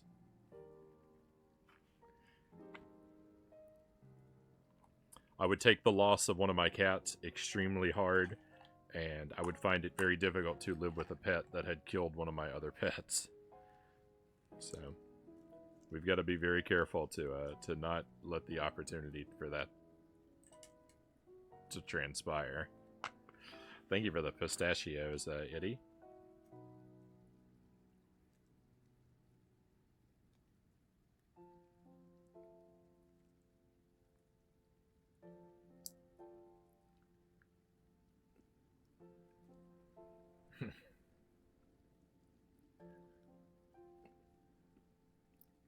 No separation anxiety, and she's super chill. Step away, and she's nuts. And speaking of which,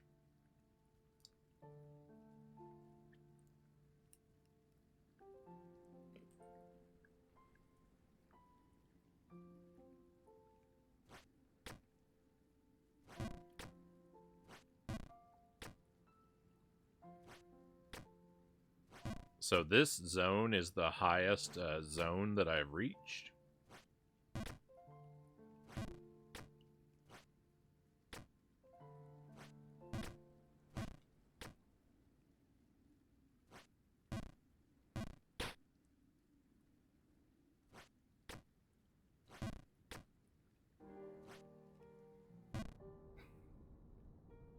And we're immediately out. Well, I thought we were going to get to see a little bit more than that.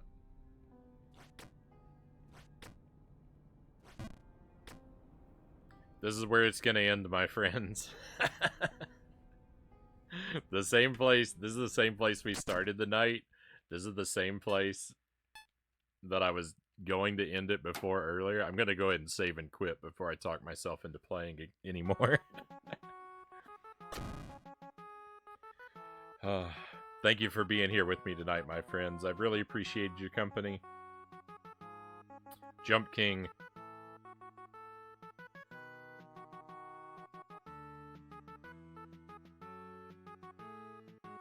Maybe I just shouldn't say anything about Jump King. It went so well. It went so well until it didn't, and then it didn't for so long. What agony. What horrible agony this game is. We'll play it again next week, but we're gonna head out. I'm gonna find us a raid target.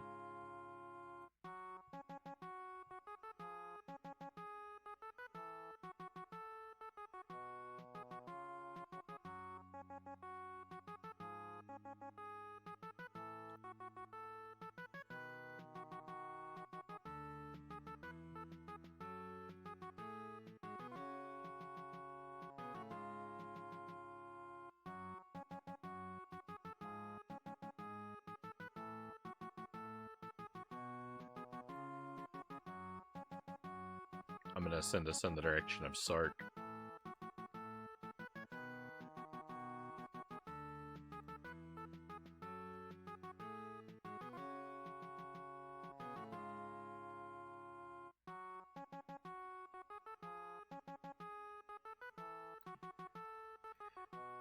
Sarconius is playing Time Splitters 2. He's got a wonderful stream, usually very retro. Chases retro achievements, which is what he's working on tonight. Not a family-friendly stream. There's mature language and conversation topics from time to time. Nothing really super extreme, but just, you know, heads up about that. Another one in the books, always our pleasure. Thank you, Tommy. Always a pleasure to have you here with us. I've never seen the subtitle of this game before. Yeah. That's what that's what this one's all about. That's every character in the game. That's all they talk about is the babe at the top. I usually don't stream on Saturdays. I might show up in the late afternoon. Probably not, but I'll let you know in the Discord. Sunday is when I expect to see me, or Monday at the latest. Tears of the Kingdom, Mario Wonders, Splatterhouse, more of this. Who knows what else next week. Hopefully I'll get to see you for some of that. Have a wonderful weekend, though. Thank you one last time. As always, I really appreciate your company. I hope you're well until we meet again, and I hope that is very soon. We are all out of things to do for tonight, my friends. It is time for us to head out. Let's go on an adventure.